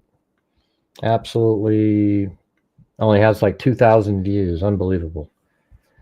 And so that one, I was asking people, at some point in the next, 2 months, I'm going to go out to the Idaho for, like the area out there and film different places, and wanted people to comment on where to go. Unfortunately, nobody watched the video. It's, hey, thanks, M10. All right, now 17 more. We can do it. Just $17 is what we're going for. So that's it's like 3.5 memberships or.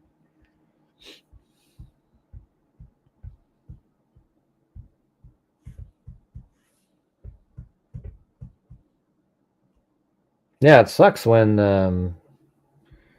we have such a delay like that. We didn't the last time we did the show, and nor was it like that earlier. But remember when she had to leave for a minute? That's when it kind of slowed things down a little bit. Hey, thanks, IG Rocks. All right, it's a miracle, you guys.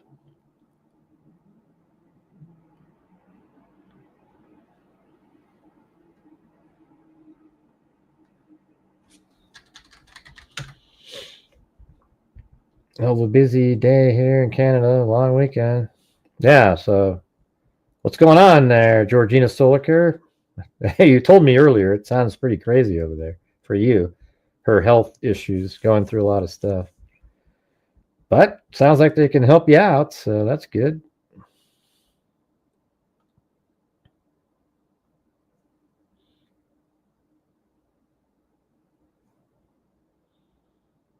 Yeah, like that video I made earlier has 3,000 views.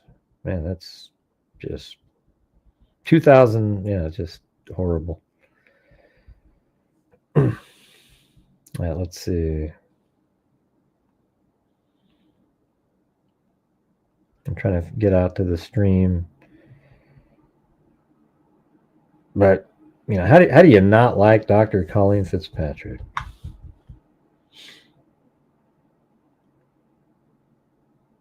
Are we still on? What's going on the screen right now? Is there... What's happening? Are we still here?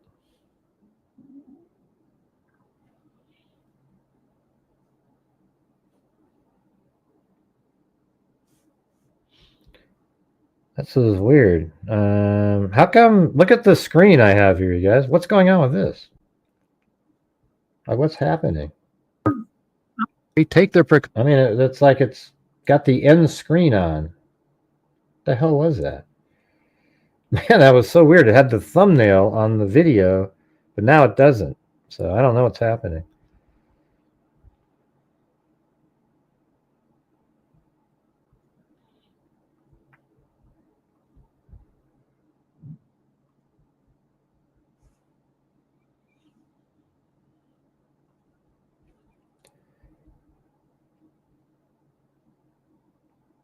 Yeah, I mean, maybe it's like everything. I don't know. I don't think it's like I have no idea what's happening here.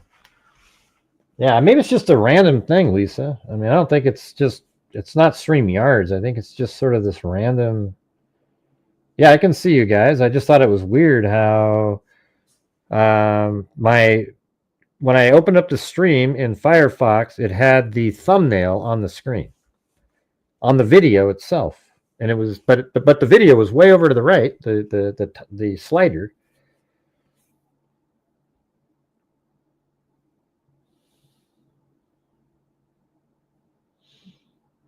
I don't know, but it definitely isn't related to StreamYards because when I did the premiere today, people had the same thing. Remember that? They were like, "Hey, why is my name like this?" Do you remember that? So I wasn't using StreamYards during the premiere. Like, I think Paulette Leonard's name was weird earlier on the premiere. I wonder if maybe they're switching everybody over to something. I don't know. It's also maybe there's something going on with my account, and that's why they're like so few people get notified that I'm even doing a show or anything.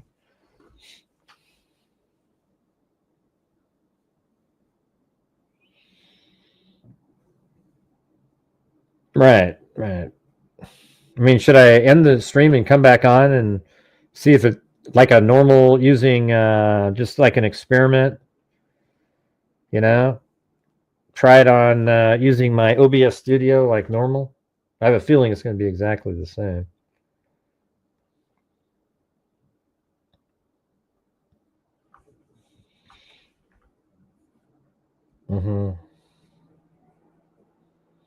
I mean, we could do an experiment. All right. And before I come back, why don't you guys come up with 3 or 4 questions? We can go over regarding the Idaho case that we haven't discussed yet. All right. So I'm going to get off of this one and I come back here in like 2 minutes. All right. So, but I want to say thank you to Perfect Tilt, Alley Cake, Linda Howe, Truth Sloop, 62 months, T Bundy, Alley Cake, Plato, Amber Maiden, Alley Cake, Carolina T, I think. Thank you. I haven't seen you in a while, but I always have your pictures on behind me. And Michelle Burt, Sandy Shirley, Jessica Schubach, M10, NJ Laney or something, Wendy Woobles, Sandy Shirley, M10, Linda Howe, Jay Sham, M10, Wendy Woobles gifted 5, M10 gifted 1. Then we had G Gloves, M10, Alley Cat, Georgina Stoliker, Michelle, M10, gifted 1, then IG Rocks, then I gifted 5. All right. So we're going to go ahead and come back, and then when I come back on the next stream, you type in whatever question you thought of. All right. So thanks for being here. Thanks, Colleen, for coming on for so long. And yeah, she's always fun. She has so much life experience, you know. So I'll see you guys in a little bit. I'm not sure. Should I do that? I still do. Does this work? Can you guys hear the music when I do this? Yeah, I've been doing this true crime thing for quite a while now. Probably have to And go during like this whole time, I have not seen one person that is a crime dissector, plug rejector. I'm a certified human lie detector. Gonna get ya on a stretcher if you try and play me like an old projector. Crime sector is my nectar. Professor Grader's gonna give another lecture. Crime collector, freak connector, and I'm always gonna be a pup protector. Fool deflector, interceptor, and I'm meaner than a spectre with a vector on his pector.